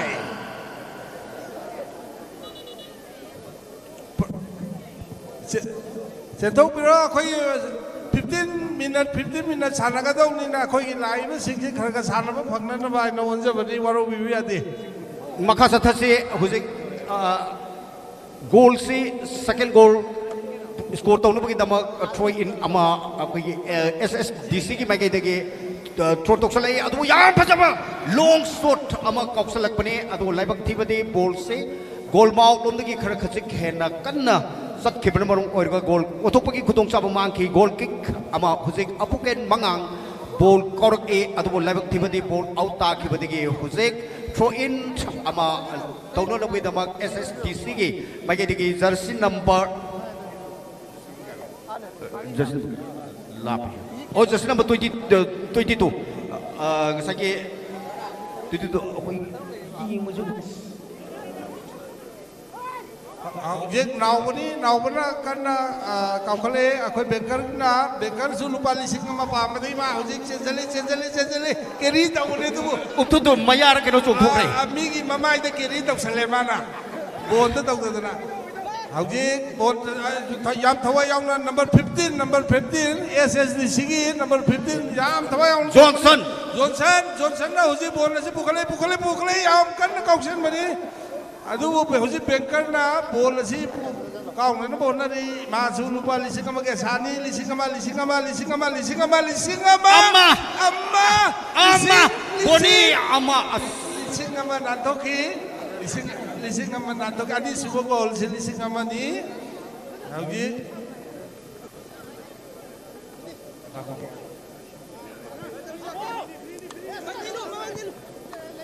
aduh kalau ini na pergi sar aduga NJ sar okoi Sulis Anthony okoi Sugnugi SDPO oina hujik mayam gi lebak ngakpiriba sarna ngasi fil sida thopiraktuna mayam ga punna sanabinaba aduga akoi gi football masana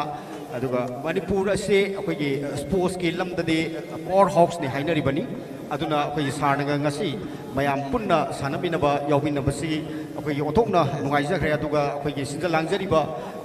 singi maigei dagi su thagatpa aduga loinana akoi laksariba maniut ki maigei dagi su sar gi punsida hena yaifaba nungaina nabi nama thagatpa phongdok sari habu wafamsi marak thamsake hojik bol jam sang kaure hojik creation bol loban nang hokte hauji SS triple S hap thagrabo hapne ani singi honari ke hap thagre adubu अखोई मथंग दसु सुमाइना 15 minute ओइबनी ना खरगा सानबो भगना बाइना होना जबनी अदो मपुना कनोदे पैसादी donate तोर में अदो कयुमा second से सनबा गमद्रगदे मरफेरी बानी से कमाई तोबा समा समा येनबा अदुदा तादो माले अनि सुबसी बुरे कमाई तो अनि सुबई अइना सेकेंड तो जरी सेकेंड तो बनते सी सलक्ट्रे न खलगदे अखोगे बोनिनो जुकरम मियंगदा उसके हाई पोसे यामोना खनरिदो पुनिंगदि कमेंटरी बिउदा चन्नबा अइना खोरमा बिरम मजे अदुगी फिबम मा अदुगी फिबम दि नते ना आई नाउ अखोगी थोंदाम दि नेसना याम था दिनेश की वारों लोग तक दाबी से लिसिंग का भी इनाउ हाइबीरी बस ये इनाउ की बोलता है करी भावुंगे आई की बोलता थी करी मत चंद्र के दी कंपेंटरी अन्य सवा सोंगा खाना जना बाय ना लिसिंग में पिज़्ज़ा बनी संबिदबी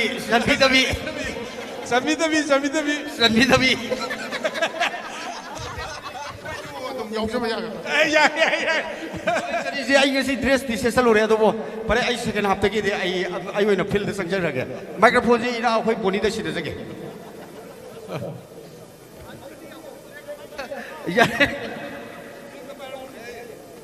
ngakang break am tang bayam tagi lok sage noi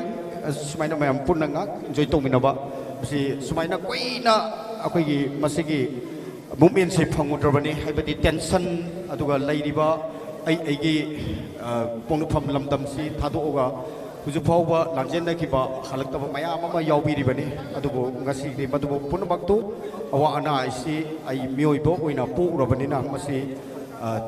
thangnaraga adum leiragadaba ama natraga amade adum akoigi mapok haitare aduga maroina entire akoigi lejarurba akoigi india ki mainland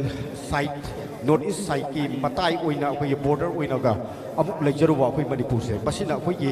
awaba se adum masi ipai pu hak tak tagi masi thekhang yara thengnaraga laaba adugulba saitheng amani adum masi punna akoi punna suffer tawinaba aduga akoi khangminnaba aduga ngasi kitang nungaiba mikuk ama warubage akoigi pirang sinthar ki bedo ngasi ding hak kauthokna akoi laksariba akoi maniut ki tim galoinana mayam punna enjoy tawinabane asaista wahi wata ta khara hetok hensin yaubiraga su masi kana natte kanduna akoi live ki through the yeng biriba amadi akoi ngasi ki loka fields ta live biriba irei kai iram tam sta live biriba singsina pixel sauna ngapi gani wa pham sin thamjage thagisari pon ko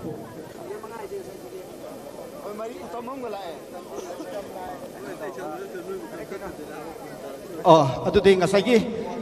merak sih merak ki am silingai tanja sih dah aku sana ini merak sih dah aku nggak lagi goal first goal skor tahu kiba aku ye RK Amaras nggak sih maniut ki tim captain aku ye lupa sama lagi prize tu aku organizer na masih tentang pituh horge na sanction biri masih kita sanction biro poni su kita yang na aku kita si haibadi aku jadi maniut kita sumber masa mah tahu besi aku pun na haibah mah tahu jawab na yam nungai aku si my friend na yam na phajana sana pi bagi si lupa songa du phang biri bini ko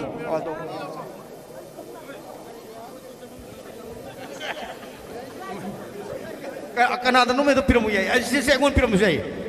oh mai mim de haram ye ai ngon do piramu ningi daturun jo holloi tekyo se aku ini ki phambam ne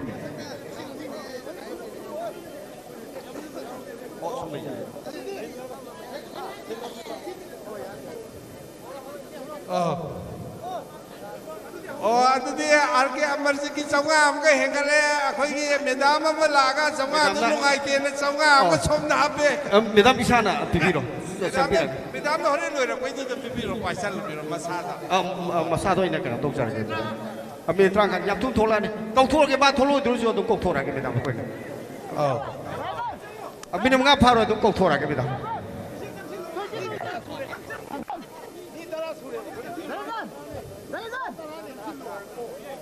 तेलन याम तेलन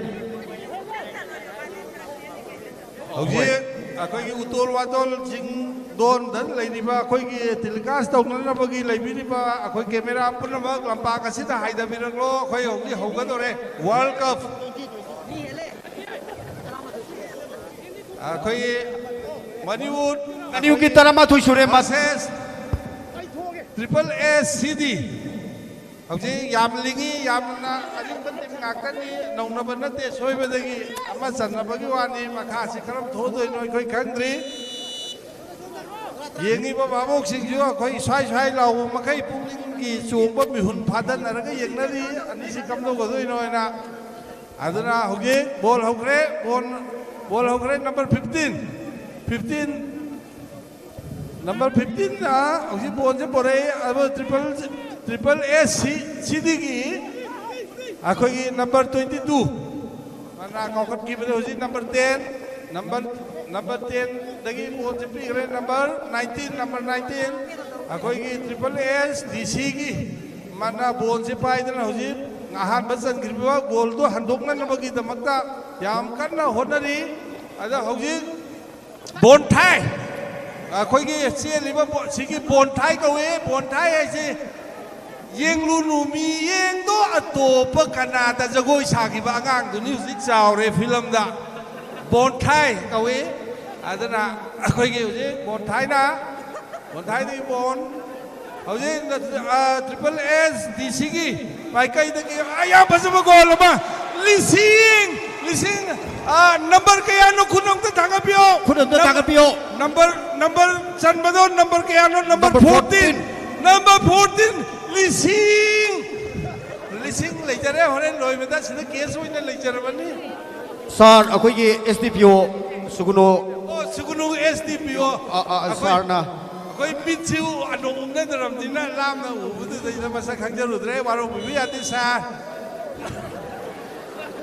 मित नागा नुगाइदम सिदै सिदा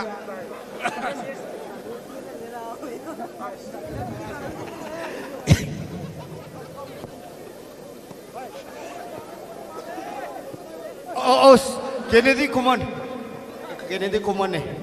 अखोगे सिदगे बोजे हौजे अममम अखोगे लिसिंग हाबैदो येनगरे आदे हौजे खुद का पंपाम पामसु दुम खोंगनद्रे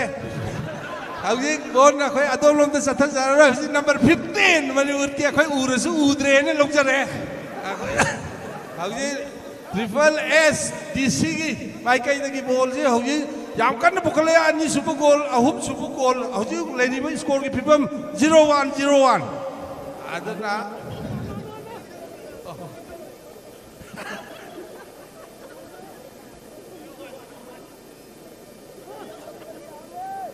हुजिक लेनेबा score की फिबम जे अखोय ओजा नाम तंग लाउथो फेर तारी 0-1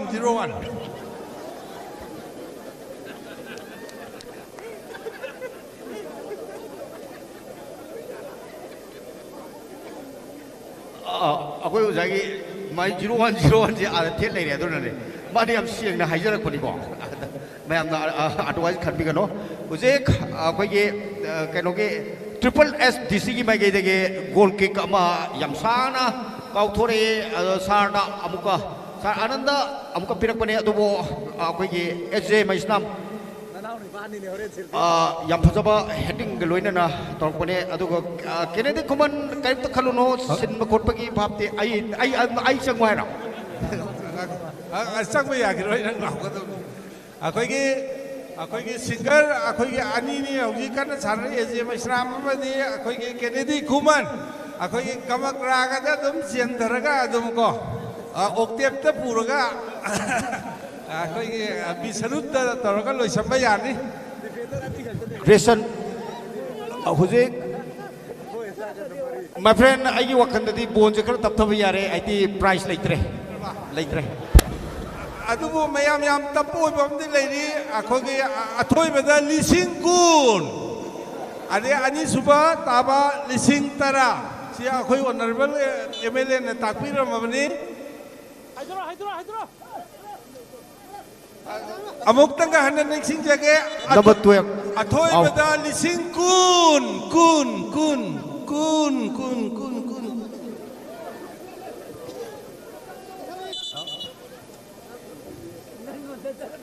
Lupa jaunga akoi thole ase medam. Oh, medam na dum pipi biar eh. Oh, sai sai ibnu padu sini. Kaksing kunok degi medam mayang langbam thoibi mayang langbam se haiba kitang non ngai ta my friend am tai piro. Kaksing kunok degi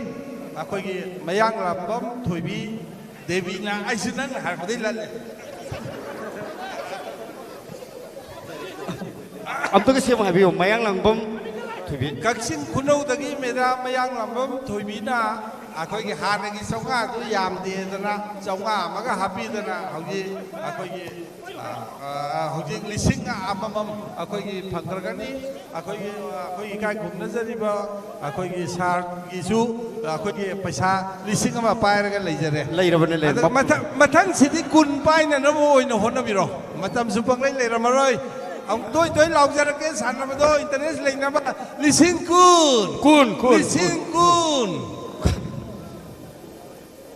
kun se ngasigi akoi gi sir honorable kaunguzam akoi gi oja keranjit na masi pibi gadabani aduna masim tangju mayam da akoi nising jabani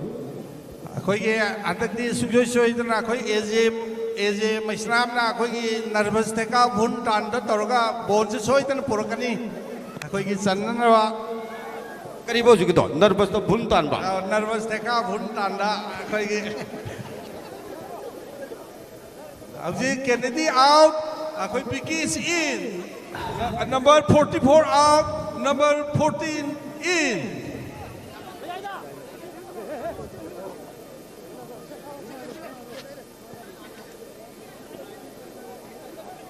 Huzek Amok jersey number 17 Manipur club Manipur ki Nauba degi Huzek jersey number 9 Triple S DC ki magai degi yam phachana koi chili jersey number 90 ka 9 lim se koi my friend Prakash Amta oja ji ki phibam ji sumi from te yimbiyo number ke ya no number 99 ki oja ji phibam ji Triple S DC ki oh ujare Dora wasura wadungare yenga akan hona biu lising kun nangai dana laini minit ani hum phara maroi hujik loi ka ba padre lising kun perek lauba lising kun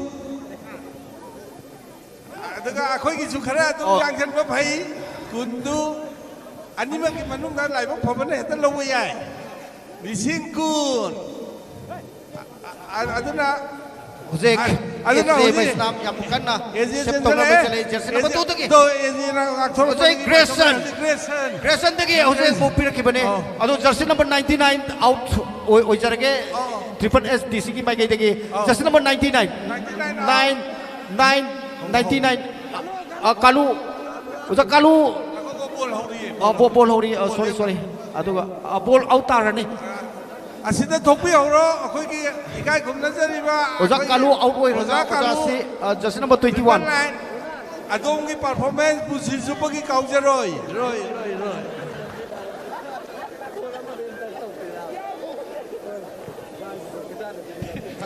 Ozik lay di ba goal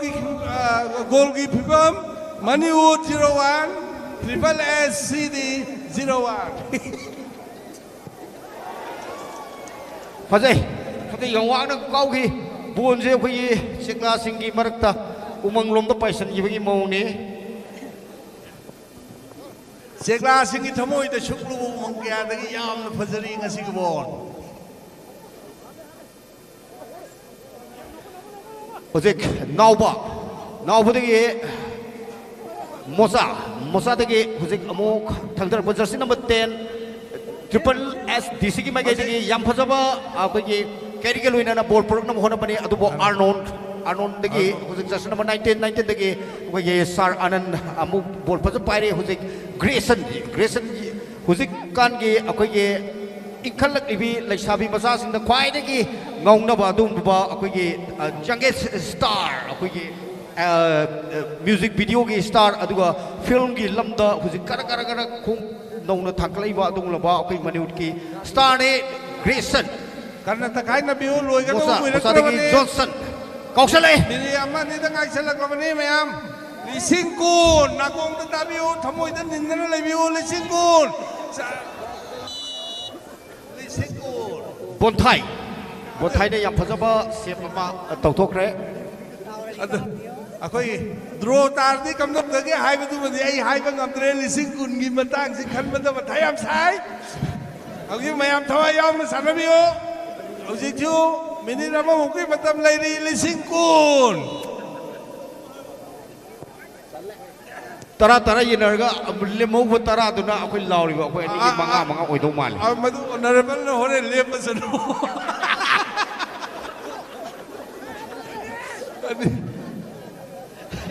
अखोई भाफर Panama कोंता है दुनी my friend ओजिक यामना फजना तुंगमांग अखोई नाक येंगदोना चेनलगा पुरई याम थाजदबा पुखीदा nga लैये दुनी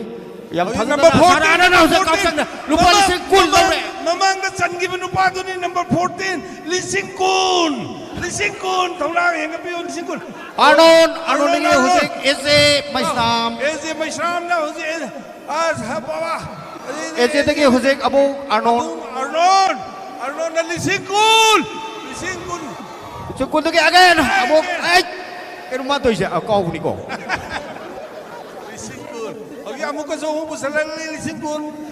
Dzukou काउनै Grayson दगे होसे साउलेन जाम फजबा पास को लोइना पुथरे Jersey number 19 आदा फाउ नमा तौ दगे अगो इनडायरेक्ट किक कमा अमुक मनिउड की फंगदुना होजे हौजिक अखोगी मिनिट के हापक दोइनो इदो खंद्री हौजिक मतम से सुजलाबनी थमोय निंग लाउबियो याम सेक्शन सानबियो लिसिंग कुन लौबियो लिसिंग कुन कौशले याम फजना अदुबो अगेन याम फजबा सेप अमा अमुक तोर होजे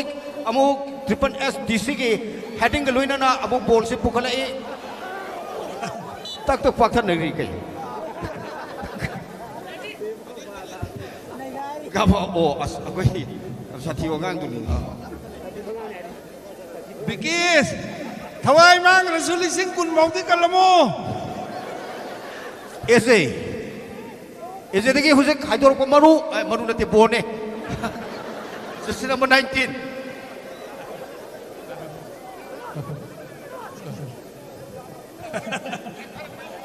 हौजिक नंबर 37 एजे मैस्नाम एजे नर्वस टेका भुनदान तरगा केनेडी हमका तोरा सक्तर प्रमोदा यारला अखोई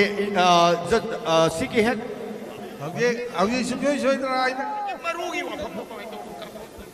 बॉल लग थक्तोर को से सुम भाप तो सिया ओइ के ओइ तो हौजिक कैम सिंगनी हाले हमको लेकर क्लब तान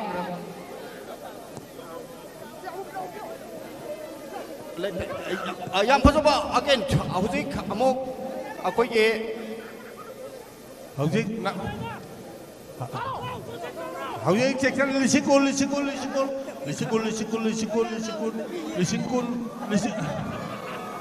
जॉनसन आउट ओइरे अदुगा बोनी इन जॉनसन आउट बोनी अदुगा सोना कंगिना नंबर 4 अखोई के ट्रिपल ए सिगी नंबर 4 आउट ओइबिरो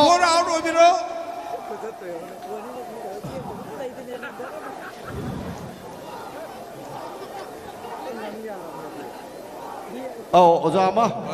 सुंग फिरान यम साबो ओजामा मुक थोकरे जर्सी नंबर 3 का तोर को तो माले अराय मम त नते अखोई मपादी सानरी माय फ्रेंड अखोई ये एजी मबानी तार बम तोरे एजे वाबियो तो वे अंगी बम अदा Hagi yam thin fajare, hagi yam thin fajare, karina hai bang bang bang simauri. Eze Maistra. Eze. Manung lom mapalo. Manung lom mapalo sikto. Eze. Eze, soke sokja sanu lising kun ni lising tarai lai ngalu re mo. Adu thao ga tai na noi na sa ga ta wang na bai mo. Ai cái lầu này giờ vẫn cry thì nó không tìm gì. Body, yes, body, see body, body. Ai, ngồi bora vin nhung pak pe. Go anh đã không làm gì.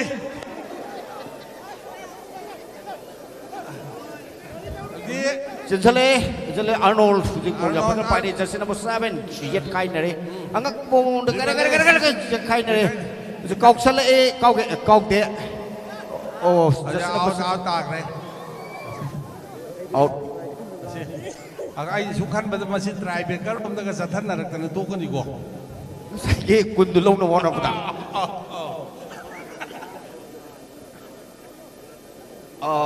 Hồi miệt sẽ lôi sạch cái đồ cái Tanzania này, đồ đối với ta đâu sẽ khai đi qua lại mà này đồ.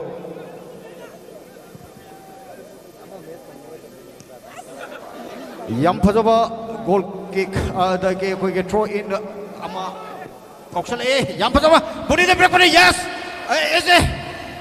ese cái hồ sê khám một body sân sân này, băng xe nó xìa lùi bùa.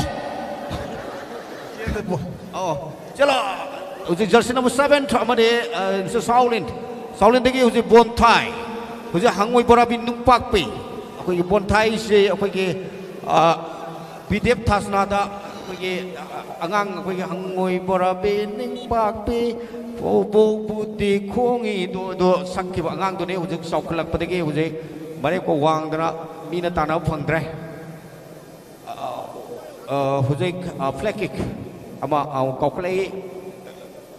Triple STC mai cái yam phá ba score mà tông nó bị đâm Mr. Arnold cái Grayson yam phá sang mà pass mà body đẹp đẹp mana body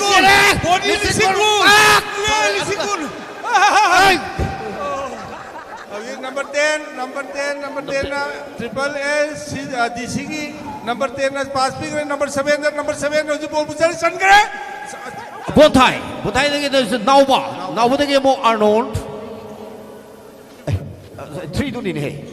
chúng ta sang cái bao nhiêu chiếc hey ai sẽ ai sẽ muốn thèn rồi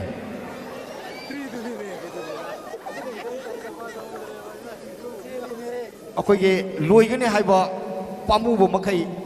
phăng cái Tanzania ngay cái football match sẽ tôi cái mà thấy game mà đó nungai cái đó cái game đi ba lạc đi ba sinh dục cũng nín pe là ba cái tham môi pen cho ba Tanzania hay tụi này cái mình đi lôi xe lạc mà đi cái giảm cán hồn nó biểu lịch sử quân lâu biểu lịch sử quân lâu biểu anh cao mà tầm là lịch sử quân là cao biểu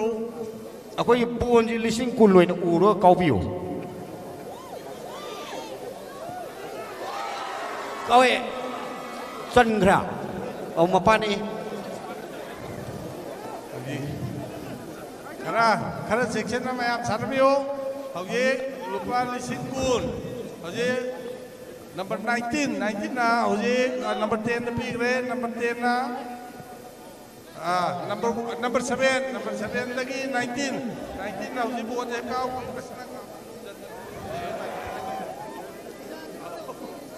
oh kita fakta biu ada lumai itu kan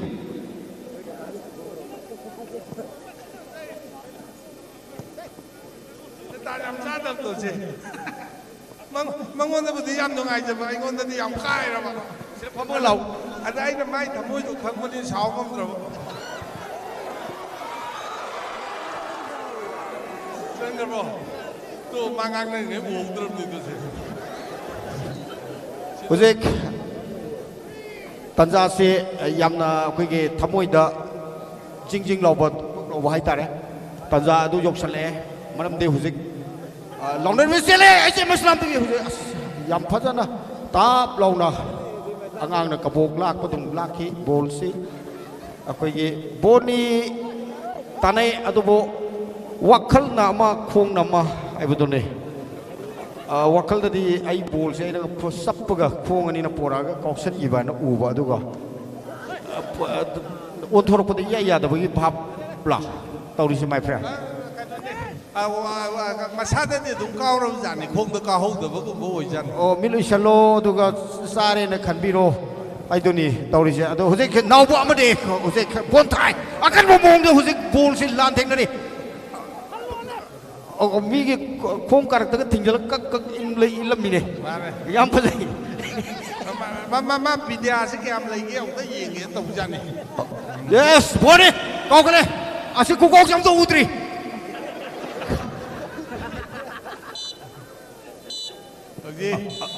aroi ku khong ne se Hauji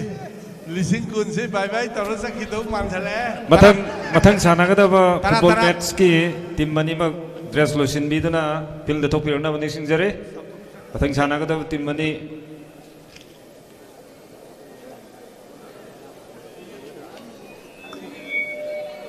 mani na dress up Sana FC Thanaujam versus BFC Kasing Khunau tim mani na topirang na bani sing jare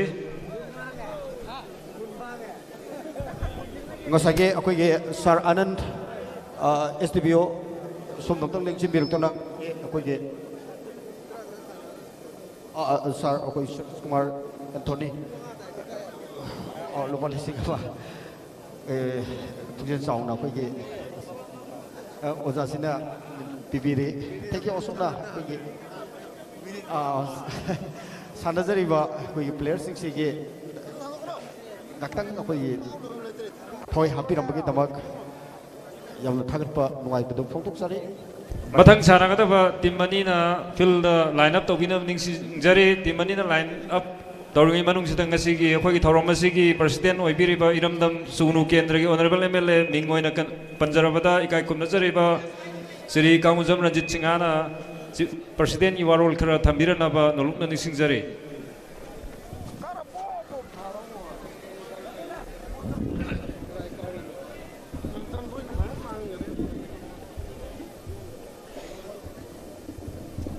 Ngasi Sugunu amasung Serau Sports Development Committee na sinduna pangthok liba 9A side State Level Open Football Tournament na sigi Chief Guest oibiramba matamamagi Manipur gi Chief Minister oibiramba hujingna mafam basi thadok tuna chakraba igi yamba Sri Okram Ibobi Honorable MLA Thawale C. Aduga Hanagi former Chief Minister the guest of honor in election Biramba Mapambasi Thagutuna Chakrabaigi now Honorable MLA Kundrak Pam SC former Speaker Manipur Loina Nangasigi Asigumba football Hotopuki Thorambasida Dash the election Biriba Khana Chaubi with a Wang Brengi Hidangoi Biriba Igi Yamba Municipal Council की chairperson में भी रही ना उसरात तो development committee की दाश election भी रहा मतलब की sports authority of India की साई की deputy director होने था पुबिरम भाई की मरु इबोम चा boxing बाकी लोइना भी अमम दो इना पंचद्र का सु दाश election भी रहा invitees कुदिंग बाग अदुंगा सिगे सिगुम्बा football हो दो पुके थोरो मसीदा अगी सुगुनु केंद्र की तोंगान तोंगान बा मफम दगी लाकपीरिबा प्रजा इपा इपल मरुक मपांग सिलिनाव छात्र छात्री इमाई बेल क्वाई खिबेक लोइना दंगसिगे सिगुम्बा थौरम बसिबु खा माइकई मणिपुर दा लेरिबा खा माइकई प्रजा सिंगी यंगबिरगा चौबा थौदांग हैबा ताय खोगी मणिपुर की फिल्म की जगत्ता नौ न थिंगलइबा अदुंबा फिल्म स्टार कया बॉलीवुड की सीनियर आर्टिस्ट कया अदुगा लाकपिरिबा खोगी सिंगर सिंग मयाम खुदिंगमक नसिगी थौरम मसिबु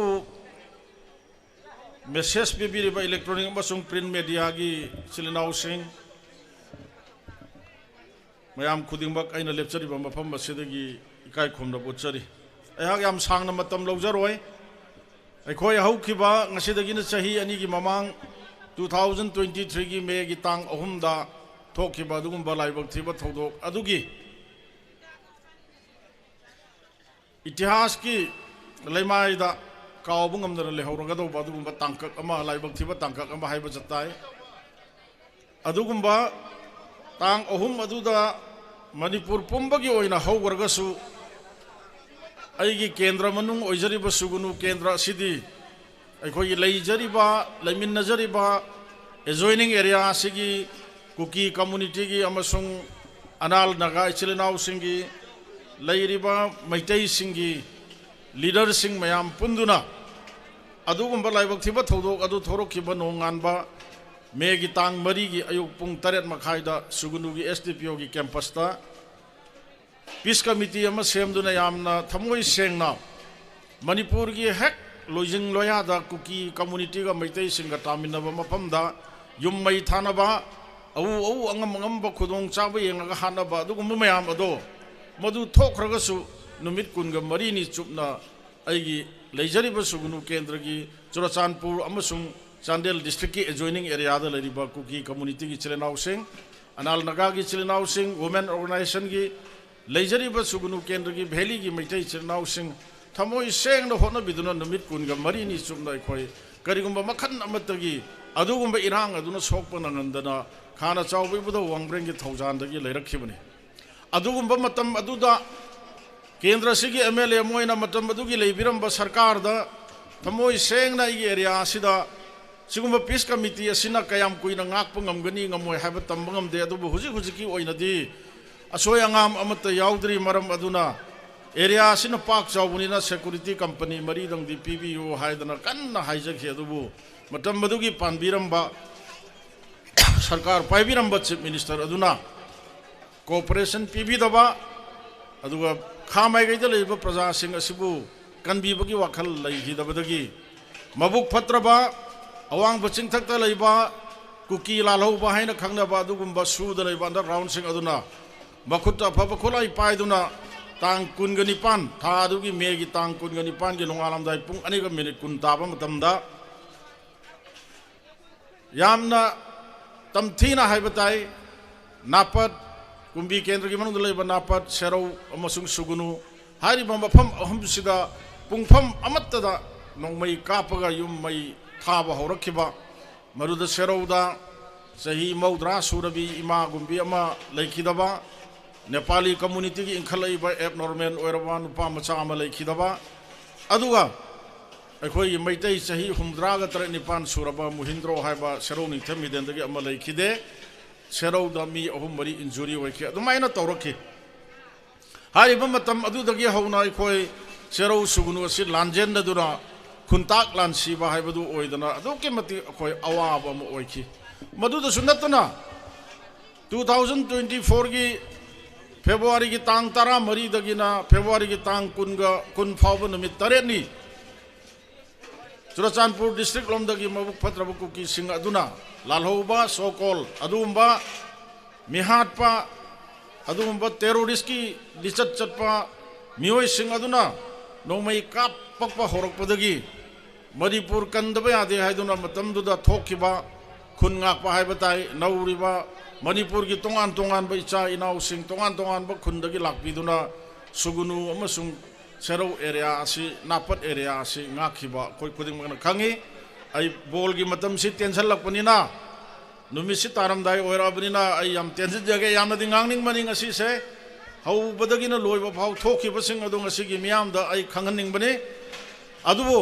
hayeng aroiba final numita ai tanja adu loujage ngasi gi di play asi nangnana ba ai tension na ba hona jage pulap samjan jaraga aina mayamna thamjaningi ba se ngasi sugunu amasung serogi inkhalai ba igi cha imak singna thamoi sengna hona dunu ngasi khuntak lansi ruraba sigumba sugunu asida aikhoi state level gi oiba 9 aside men football tournament nama taunanabagi aingonda haiba lakhiba matamda aigi thamoida aina feel tawjagi ba haiba tai adu oiba taradi noina amatta oina thamoi sengna honaro achangba paisa araiba masigi darkar laiba khudimak aina खंगना चानब मरुप मपांगसिंग अमसुंग आइगी साइटगी तौरगा इना लोइना पुथोकनी अदुगा मणिपुर की लेरिबा तोंगान तोंगानबा club अमसुंग association सिंगदा invite तौदुना state level की टूर्नामेंट असी पांगथोकलसी हाइदना हौजखिबनी अदुगा मसीदा चेलिबा अइना पिजनिंगबा मेसेज ति करिनो हाइबकांदा अखोई इयुमना कौरे हाइबा वहाइसे मसीगी अर्थ से मतेक मतंग आई थमजरगा लोइसनजगे ngasi khuntak lan siruraba kanamata hanne yengbada leirudraba asigumba khunna se masi halangna bo honna bada aigi sugunu amasung sero wapok bida leiriba ima iben maira paibi gi leader sing khara aduga sugunu development amasung sero development committee gi chilinau sing khara moiga tana jaraga aikhoi daita lomin naraga thawai khobak ta hapaga khana chawba ibudo wangbren khorum jaraga ngasi ekhoi pai puna thambiramba iramdam ikhungang ase kandaba yade haibagi wakhalon aduda tamna tamna honorak puduna ngasi di ekhoi manipur gi leiriba tongan tongan ba ching amasung tamga tainaba kuki maitai taba jaga singda lan asina effect tawraba mafam sing amatta hanjan mangamdraga su ngasi di aina haijariba sugunu amasung sero development committee gi chilanau sing amasung maira paibi gi leader sing ima sing iche sing ichal sing aigi cha sing mayamna thamoi sengna hona biba aduga sugunu amasung sarogi youth singna thamoi sengna thongna phana hona bidagi ngasi di akhoi gi pai puna thambiramba iramdam ase kan bangam baga loina nai khoi mai tumna chakraba sing ado mari leina ba department ga takna duna akhoi saro da su sugunu da su yum saba hore wali bakhra sing ase su sanana ba haidana ai mari leina ba dc da aduga home department da yam kanna chenjari aina pijariba message asina maram oiraga ngasi electronic masung print media gi maru mapang singi kuthang da ina pinning ba message ti aigi sugunu masung serau da gi atop manipur gi tongan tongan ba mafam singda hari ba tang kun ga nipan gi adu balai bak thiba chahi ani gi mamang da gi thoki ba irang aduna maram oiraga imphal east west aduga bisenpur thobal amasung kakching district ki tongan tongan ba mafam da leibiriba huji halaktana leiriba sinataba halakdana leibiriba gi nuksi jarba praja sing yum da hanbiro o aigi yumna kaure haiba message sima ai thamjage ai khangi mayamna relief camp da leiriba isa isu larik tamba phangdaba khotaba madu sugunu gi oina di hujik haukhiba chahida akhoi lakaduri ba handa ki session asi nangnana ba haiduna aigi leijari ba imai bel sing maira paibi sing aduga development committee gi sinlaw sing tana jaraga occupy tawduna leramba BSF na kansandana leramba adugumba higher secondary se vacate tawraga hujik class handaki session tawba haukhre ai masida puriba oja sing dagi ai paulo jare principal in charge ka wari sanajare hairiba sing ase hujik angang chamaga kunmuktagi hena school sida kadri aduna angang yamdrabada oja sing na haibagi matungina class 1 dagi na class 12 fawda tambaya ribase angang chamwa gi mathakta मधुगी capacity लेबनी अदुगा M Ganga academy school आई तयामन लिंखत्पीबा सिसु अखोई class हौरे हाइबगी पाउ लेरबनी STC school हाइबा अमसु अखोई क्लास हौरे हाइबगी पाउ लेरे सिदा नतना अखोई 1 नंबर 4 अमसुंग 5 त लेबा हाना अखोई सुगुनु हाई स्कूल ओजा बिरंबा ओजा श्याम सिंगी नर्सरी दगी हौबा क्लास खरसु हांगदना लेरे हाइरे अदु हाइरिबा मफम सिंग असिदा isa isu sing na tongan tongan mafam do ming changraga su mafam asida laktuna ming chanbagi matang du su ai ga tanaraga maduda changga do paisa nung sa do ai maximum ai gi site gi ai puthok chage aduga ai khoi gi class 9 10 gi adum registration gi darkar lei bataraga su board of secondary da madugi chapchana dai toroga ai na ngangna jaraga isa sing haurei basing adugi punsi mangdana ba ai hona jage maram aduna अतई अतोप मफम दा हुजिक like लाइ सु तंबम लेते हाइदना relief camp दा लेदुना लेरिबसिंग अदो हुजिक मफम असिदा लनाई लिंखत पे school सिंग याउना government की लेजरी बा higher secondary class 1 दगी 12 फाव याउना स्कूल सिंग असे हांगदना हुजिक कोई एकेडमिक सेशन दगी हौदना लेरबनी अतोप मफम दा मिंग चलु बिसा सिंग अदो कोई सुगुनु की डेवलपमेंट कमिटी अमसुंग सेरो की डेवलपमेंट कमिटी दा पाउ पिबिरक्तुना आइगा तानरगा मयाम की मतेंग दु पांगबी पांजगे आई अमसुंग आइबु नुक्सिबिबा नत्रगा लमदम सिगी इमाई बेन खरक खक youth khara khak akhoi bu ngakpi senbiriba police aduga BSF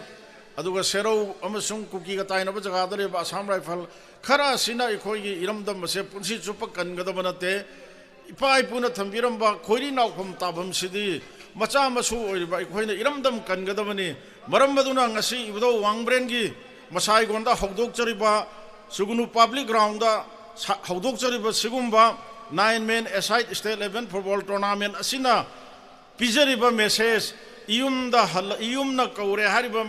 खोंथांग असिना रिलीफ कैम्प द लेबिरिबा प्रजा सिंगना कोंग द यैरगा युम द हनबिर ओ हाइदना एगी साइट तगी सो हन्ना हन्ना हाइजरगा मयाम बु थागचरी थैंक यू अदुगा हुजिकी मनीवुड का कैनोगा दो स्वाई मांग द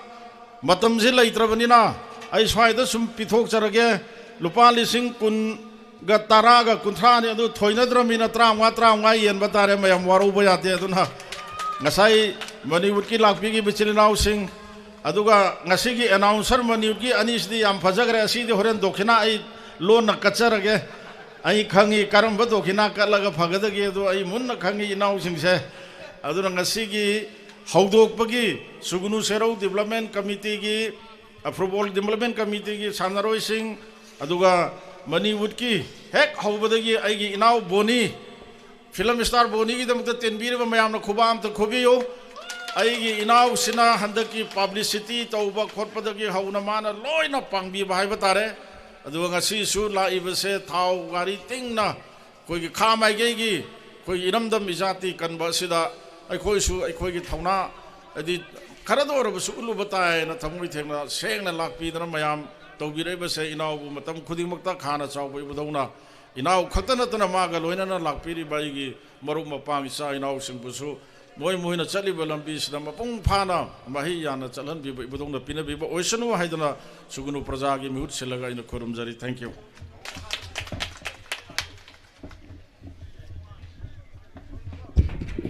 थागतचरी ऑनरेबल एमएलए सुगुनु एससी ताम तरेलक मियामगी मिहुत ओइना कारक्तुना इरमदम सुगुनुगी अमदी ताम तरुलक कादुना मियामगी सेवा तौरक्लबा अमदी लेबाक की सुयावना अचौबु थौदांग क्या पुबिरक्लबा ऑनरेबल एमएलए ने हौजिकसु चोकथब लैदना मियामगी लुचिंगबा मोइना थबक तौगेना लेपा लैतन होनबिरिबा ऑनरेबल एमएलए बु हाइनगाय लैतन थागतपु फोंदोकसरी असai सानाखिबा एग्जिबिशन मैच मनीवुड टीम अमदे ऑर्गेनाइजिंग कमिटी अनि की मैच अदु ड्रॉ चटखिबना प्राइस अदु तंखाय येनबा तारे प्राइस पीनबगिदमत ऑनरेबल एमएलए ना टीम मनीमकबु कौसिनजरी मनीवुड टीम की टीम कैप्टन मियाम की सकनारबा मतम अमगी आरके अमरजीत एक्टर अदुगा ऑर्गेनाइजिंग कमिटी की माइकैदगी मनीवुड लुपा लिसिंग मंगा अमुका मतंग पांथोकनी हाइरे लापना लाकपिरगा सिंगलबा टूर्नामेंट असिबु पुनिंग थगतपिबा मतंग पांगबिबा मियामना पाउजेल पिबिबा अखोगिदमत लेपियोगिदमत सिंजल लांगजरेबसिंगी प्लेयर सिंगना मनीवुड टीम दा लुपा लिसिंग मंगा अमगा मतंग ओइना हापसगनी हाइरे मसिगिदमत सिंजल लांगजरेबसिंगी माइकैदगी मनीवुड पु इकाय खुमनबमनि थागतपु फोंदोकसरी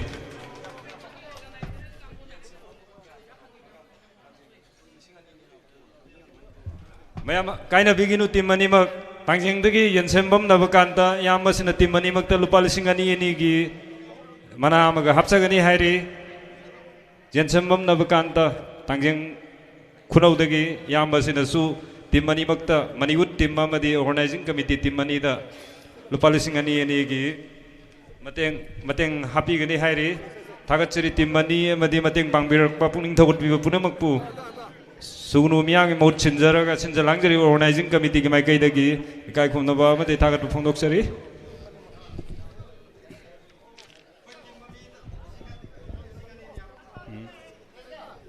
मथंगदा सानागदबा टूर्नामेंट असिगी फर्स्ट मैच हाइबा तारे Sana FC Thalaujam versus BFC Kakching खुनौ टीम मनी एसी प्लेयर सिंग सेम सादन लैबिरो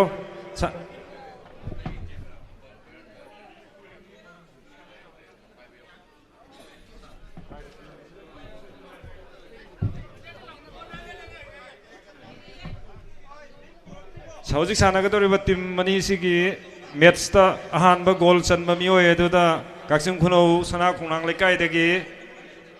mayang lambam thoibina lupa chamanga gi mana ma thambire katpire mana si busu lobina ba tim mani ba ki player singna hana goal chalhongna ba damakta thawai yauna sanabina ba kanganjari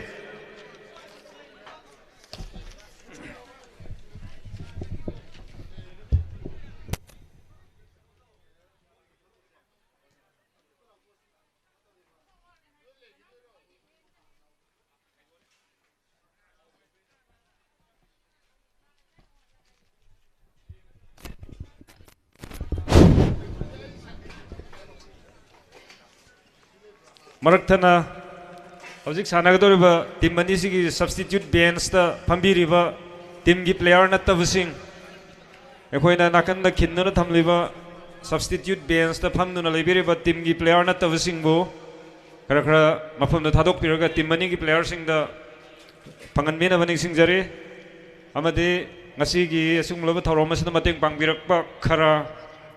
sound delta sound CEO Mr. Sumakanta bu thagat pungdok sari sound ngasi gi khoina yamna nungai na sizinariba sound asi makna yam chawna mateng pangbirakpani mathangda Khuchem live ngasi gi chathariba sigumlaba yamna nungai raba thorom masibu akhoi YouTube channel da Khuchem da live thabiriba Khuchem live pusu haina litan thagat pungdok sari mathangda singjamai 360 media partner oina yamna fazana cover tawbiba thagat pungdok sari mathangda Uzraf Studio media partner busu thagat pungdok jari jathariba khoi tournament asigi flex sponsor tawbirakpa moza and excellent ani hariba team asi busu thagat pungdok jari matangda event coordinator oina tharuk yabiriba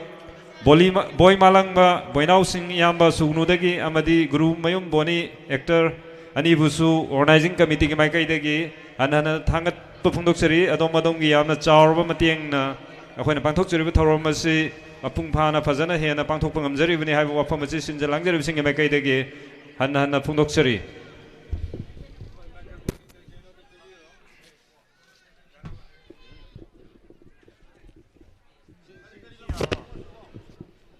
Kaksim Khunau ga ko ka amana thonau jam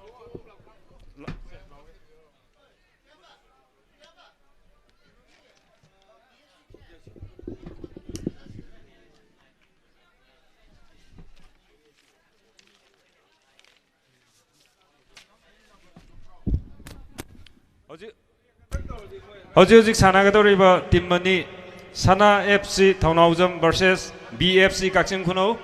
team mani gi player singna player list tu akhoi gi organizing committee da port official da bibirana bani singjari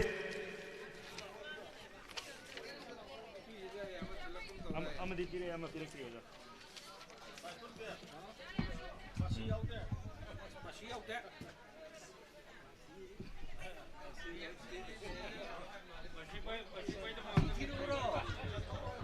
Team Singi player list and player list bisin birang na maning singjari Sana FC Thaunaujam gi player list yorle BMC gi player list yon birang na maning singjari Sana FC Thaunaujam gi akhoi gi player list amtang lauthok jarke Aryan Tondang Wilson Kingson Tomba Gobin Michael Rohit Abhinash Niranjoy Lucky Donald Somerjit Vishal Thoiba Mani hariba player sing asina Sana FC Thaunaujam gi player sing ni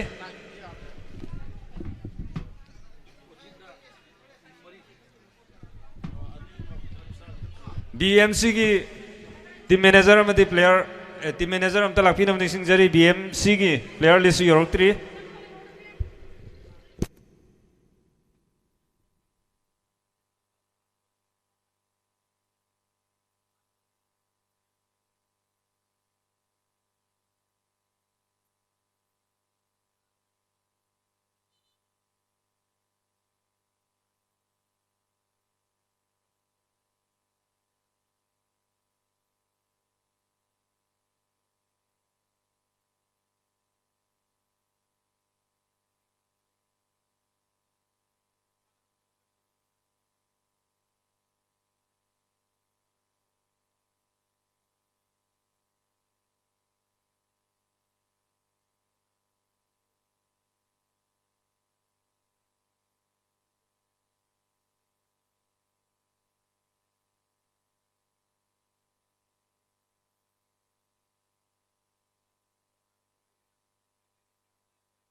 ꯑꯩꯈꯣꯏꯒꯤ ꯔꯦꯞꯇ ꯀꯩꯅꯣꯝꯇ ꯍꯥꯏꯖꯒꯦ ꯃꯦꯠꯁ ꯍꯧꯗ꯭ꯔꯤꯉꯩꯗ minute ꯑꯃꯗꯪ ꯍꯧꯖꯤꯛ ꯂꯩꯕꯥꯛꯀꯤ ꯊꯣꯛꯂꯤꯕ ꯏꯔꯥꯡꯁꯤꯗ ꯂꯩꯈꯤꯗ꯭ꯔꯕ ꯊꯋꯥꯏꯁꯤꯡꯕꯨ ꯏꯀꯥꯏ ꯈꯨꯝꯅꯕ ꯎꯠꯄ ꯑꯣꯏꯅ ꯃꯤꯅꯤꯠ ꯑꯃꯇꯪ ꯁꯥꯏꯂꯦꯟꯗ ꯄ꯭ꯂꯦꯌꯔꯁꯤꯡꯕꯨ ꯂꯩꯍꯟꯕꯤꯅꯕ ꯅꯤꯡꯁꯤꯡꯖꯔꯤ ꯃꯌꯥꯝ ꯄꯨꯝꯅꯃꯛꯁꯨ ꯇꯨꯃꯤꯟꯅ ꯂꯦꯞꯈꯠꯇꯨꯅ ꯃꯤꯅꯤꯠ ꯑꯃꯇꯪ ꯑꯋꯥꯕ ꯐꯣꯡꯗꯣꯛꯃꯤꯟꯅꯁꯦ ꯑꯗꯨꯅ ꯐꯣꯡꯗꯣꯛꯆꯔꯤ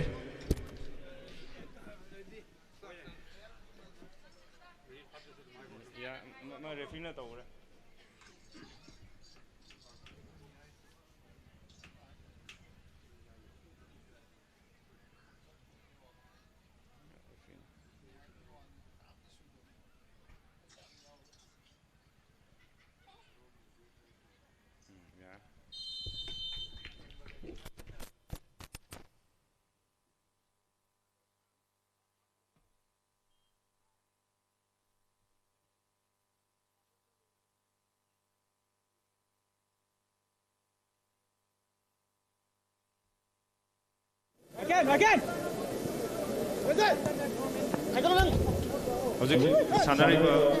ꯃꯦꯠꯁ ꯑꯁꯤꯗ BFC ꯀꯛꯆꯤꯡ ꯈꯨꯅꯧꯒꯤ ꯄ꯭ꯂꯦꯌꯔ ꯂꯤꯁ ꯑꯃꯇ ꯂꯧꯊꯣꯛꯆꯔꯛꯀꯦ ꯄꯥꯔꯤꯇꯣꯟ ꯖꯔꯁꯤ ꯅꯝꯕꯔ 1 ꯄꯥꯔꯤꯇꯣꯟ ꯖꯔꯁꯤ ꯅꯝꯕꯔ 17 ꯂꯥꯟꯄꯥꯕ ꯖꯔꯁꯤ ꯅꯝꯕꯔ 3 ꯀꯥꯡꯕ ꯖꯔꯁꯤ ꯅꯝꯕꯔ 23 ꯅꯣꯡꯈꯥ ꯉꯥꯛꯄ ꯖꯔꯁꯤ ꯅꯝꯕꯔ 10 ꯀꯣꯔꯁꯥꯟ ꯉꯥꯛꯄ ꯖꯔꯁꯤ ꯅꯝꯕर 7 तमथीबा जर्सी नंबर 11 इथिंग ngakpa जर्सी नंबर 5 थवाई लाकपा जर्सी नंबर 4 इसम जाबा जर्सी नंबर 20 पुनसीबा जर्सी नंबर 12 पांगनबा जर्सी नंबर 19 पोथाफम कैप्टन हाइरिबा प्लेयर सिंह असिना BMC कक्सिंग खुनौगी प्लेयर सिंह ने चथरिबा मैच असिगी अहानबा स्कोर तौरप मियोय अदुदा कक्सिंग खुनौ सना खोंनांग लेकाइदगी मयांग लंबम थोइबी इचे सिना लुपा चमंगागी प्राइस अमा कटपिरे अहानबा स्कोर तौबा प्लेयर अदुगी दमक सेकेंड स्कोरर की दमक तसु तांगजेंग खुनौ दगी अबुजम ओजित याम सिना लुपा चमंगागी प्राइस अमा कटपिरे सानरिबा मैच असिदा अहानबा गोल चनबा निसुबु गोल चनबा प्लेयर अनीना लुपा चमंगा की मना फंगनी प्लेयर सिंह थवाई यौना सानबिनबा निसिंगजरी अदुगा हुजि अखोइना सिनजरिबा टूर्नामेंट असिगी सिजनदरिबा स्टेज असि BMC बाजार बोर्ड कमिटी वांजिंग खुनौगी माइकैदगी मतेंग पांगबिरकपनि वांजिंग खुनौगी बाजार बोर्ड पुसु हाइना लेतना थागतबु फोंदोकजरी अमुकसु हन्ना निसिंगजरी हौजि अखोइना सिजनदरिबा स्टेज असि BMC बाजार बोर्ड कमिटी वांजिंग खुनौना मतेंग पांगबिरकपनि वांजिंग खुनौगी बाजार बोर्ड कमिटी बु सिनजलांगजरिबा ऑर्गेनाइजिंग कमिटी की माइकैदगी हन्ना हन्ना थागतबु फोंदोकजरी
Let's go!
BMC की टीम मैनेजर नत्र कोच अंत लाफी नमने सिंजरी BMC कक्सिन खुनो की टीम मैनेजर नत्र coach Som नमता लाफी नमने सिंजरी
Hojik sanami ba match sigi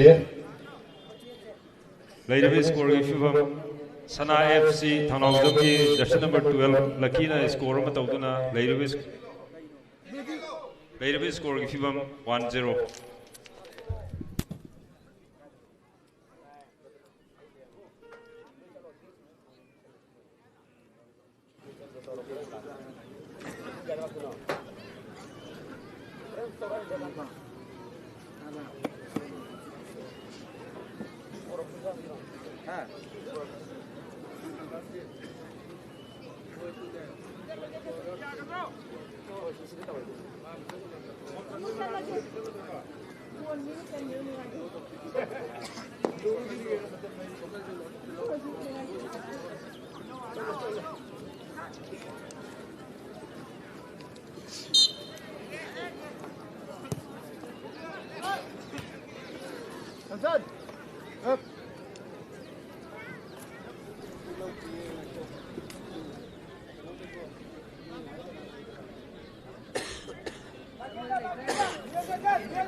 Trong mi hang xin đi không?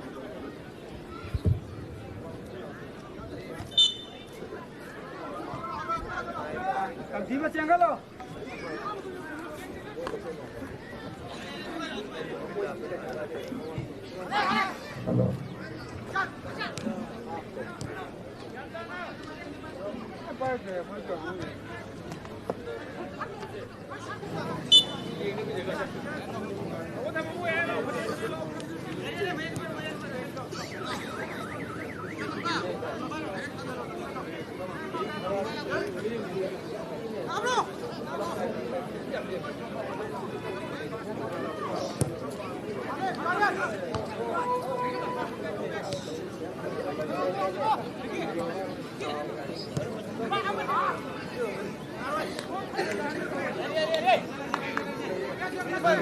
ngang cái này cũng mới ngang ở đây vô mà vô ngon quá thôi.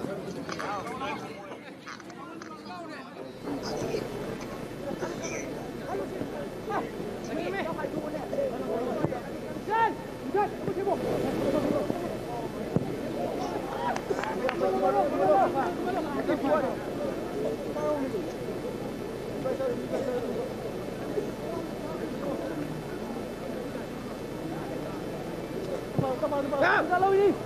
đi thật lâu đi đâu mua đồ miếng này con nó con đi thật lâu không cần mà tôi hay đi đâu ra tao phải đi cái nào 이거는 뭘 하는다 이거는 생각을 놈이다 빨리 rồi tao xin thằng mi buồn ta cái này là thua này tôi bị làm gì không ê Bagian digital. Bagian dan. Tunggu. Bagian mana sana dulu kau. Tunggu. Bapak sana. Tahu kan ya? Arian. Hei, mobil. Sana. Tunggu. Jalan. Arian. Ikut. Jalan dia. Tunggu.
对，这都一乱了。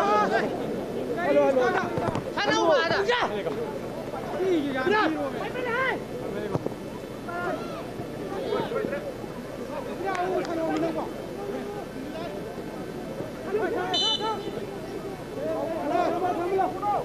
看到不了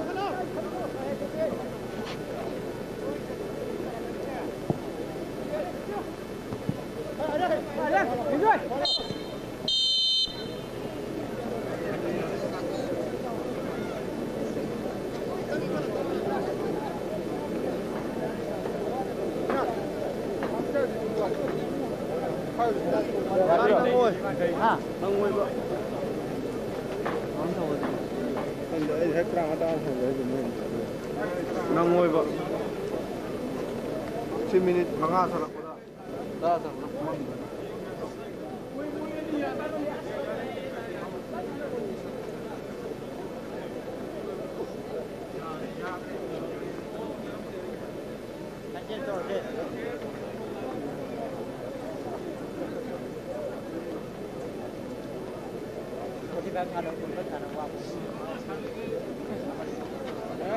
Noi hana wari sana ro duga tu maka pona kana to ga wari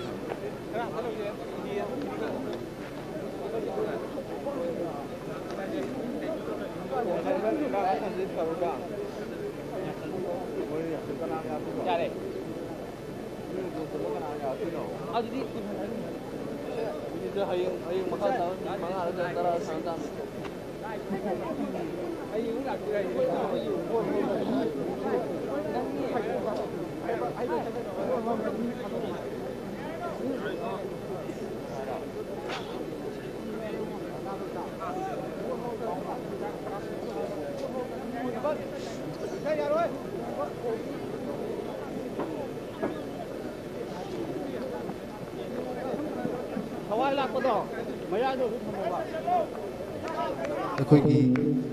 BFCꯒꯤ team manager ꯅꯠꯇ꯭ꯔꯒꯅ team manager officer ꯁꯣꯝꯗꯝꯗ ꯂꯦꯡꯁꯤꯟꯕꯤꯔꯨ ꯑꯃꯗꯤ ꯁꯅꯥ FC ꯊꯧꯅꯥꯎꯖꯝꯒꯤꯁꯨ team coach ꯅꯠꯇ꯭ꯔꯒ team ꯃꯦꯅꯦꯖꯔꯅ officer ꯁꯣꯝꯗ ꯆꯪꯕꯤꯔꯛꯅꯕ ꯈꯪꯍꯟꯖꯔꯤ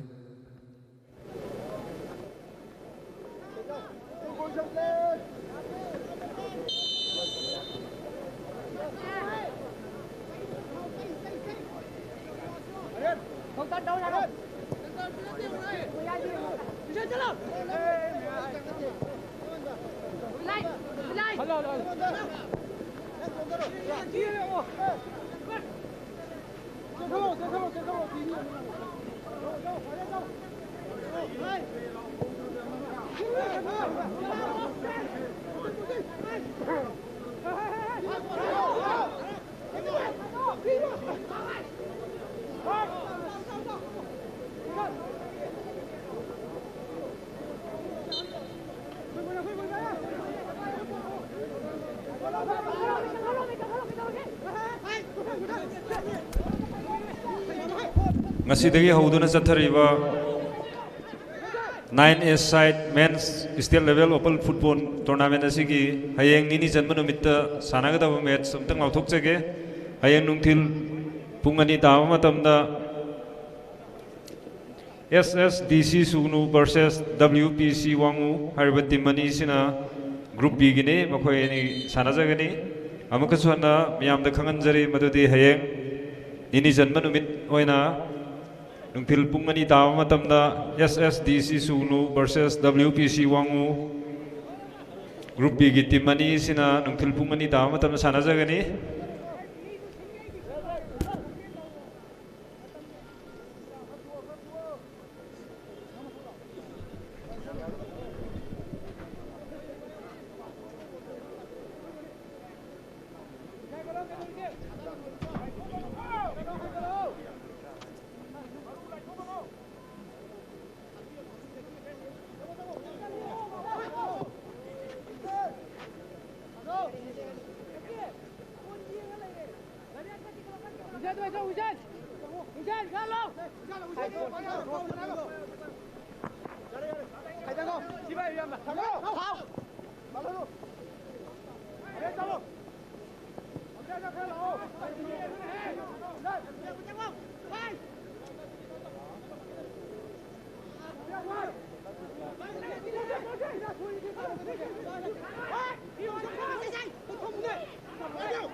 Masigi opening match asida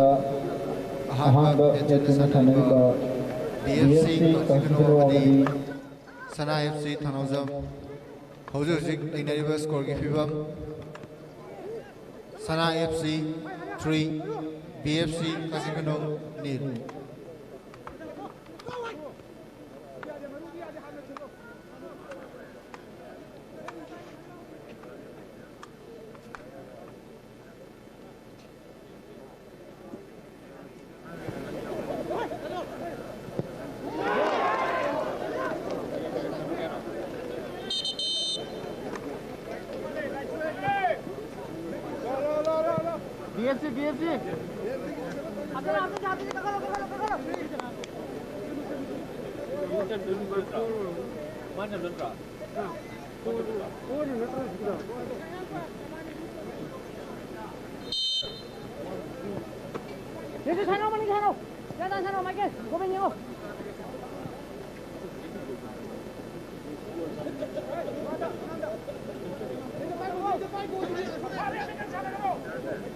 Hojik hakim mamangda yang fazarba golama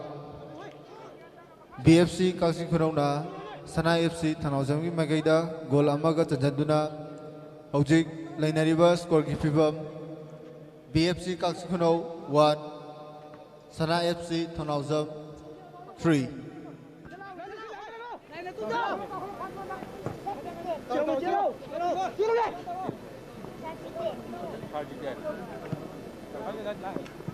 Baru tadi.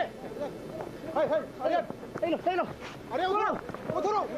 Yang ini. Halah. Sampai.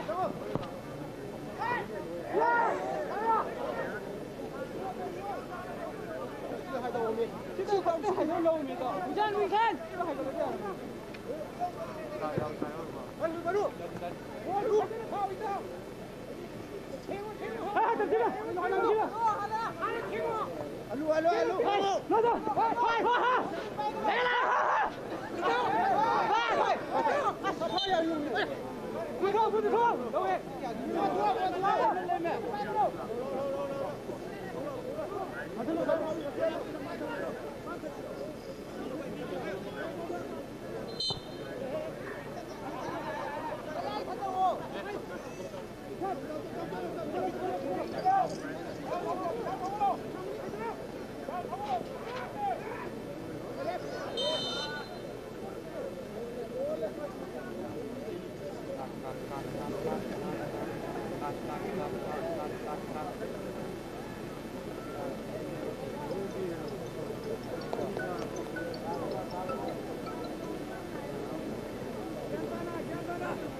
ꯑꯩꯈꯣꯏꯒꯤ ground ꯑꯁꯤꯗ ꯗꯨꯀꯥꯟ ꯐꯝꯕꯤꯔꯤꯕ ꯏꯃꯥ ꯏꯕꯦꯜ ꯏꯆꯤꯟꯅꯥꯎ ꯈ꯭ꯋꯥꯏ ꯈꯨꯗꯤꯡꯃꯛꯅ ꯗꯨꯀꯥꯟ ꯃꯄꯥꯗ ꯇꯥꯔꯤꯕ ꯄ꯭ꯂꯥꯁꯇꯤꯛꯅꯆꯤꯡꯕ ꯑꯗꯨ ꯈꯔ ꯂꯨꯅ ꯅꯥꯟꯅ ꯁꯦꯡꯗꯣꯛꯄꯤꯔꯝꯃꯨ ꯂꯩꯔꯤꯕ ꯗꯁꯕꯤꯟꯁꯤꯡꯗꯨꯗ ꯍꯥꯞꯆꯤꯟꯕꯤꯔꯣ ꯍꯥꯏꯅ ꯑꯣꯔꯒꯅꯥꯏꯖꯤꯡ ꯃꯥꯏꯀꯩꯗꯒꯤ ꯈꯪꯍꯟꯖꯔꯤ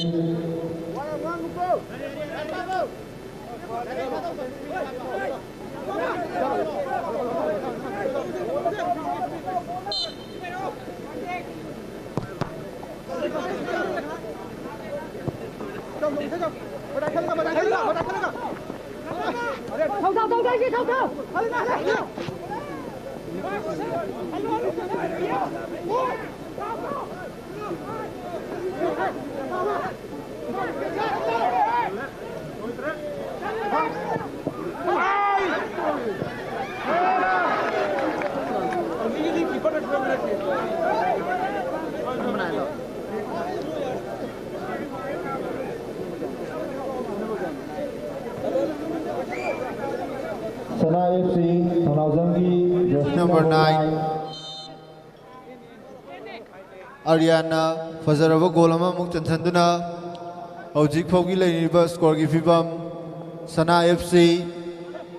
4 BFC Kaksin Khunau 1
अखोई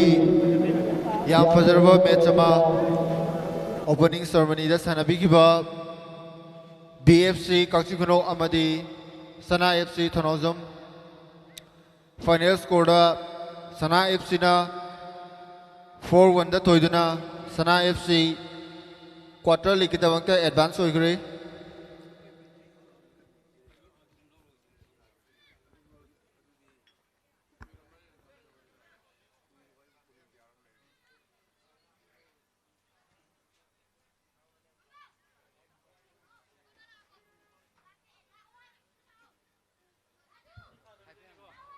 अमुक है खंगन जगह अखोई दुकान फंबीरीबा इचेनाव सिंगना अखोई प्लास्टिक न चिंबा अखोई तारम तारगदी डस्टबिन दा खुंगत पीरगा हप्चन बिनमा खंगन जरी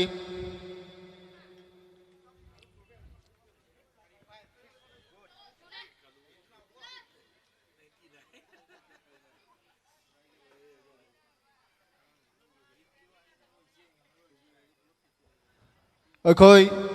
निनी चनबोगिना हयेंग पुंगनी ताबा मतमदा triple S DC versus WPC वांगू हारिबा टीम मनिसिना हयेंग नुंगथिलगी पुंगनी ताबा मतमदा अखोई सुक्सोय सोयदना सुगुनु पब्लिक ग्राउंड असिदा सानाजगनी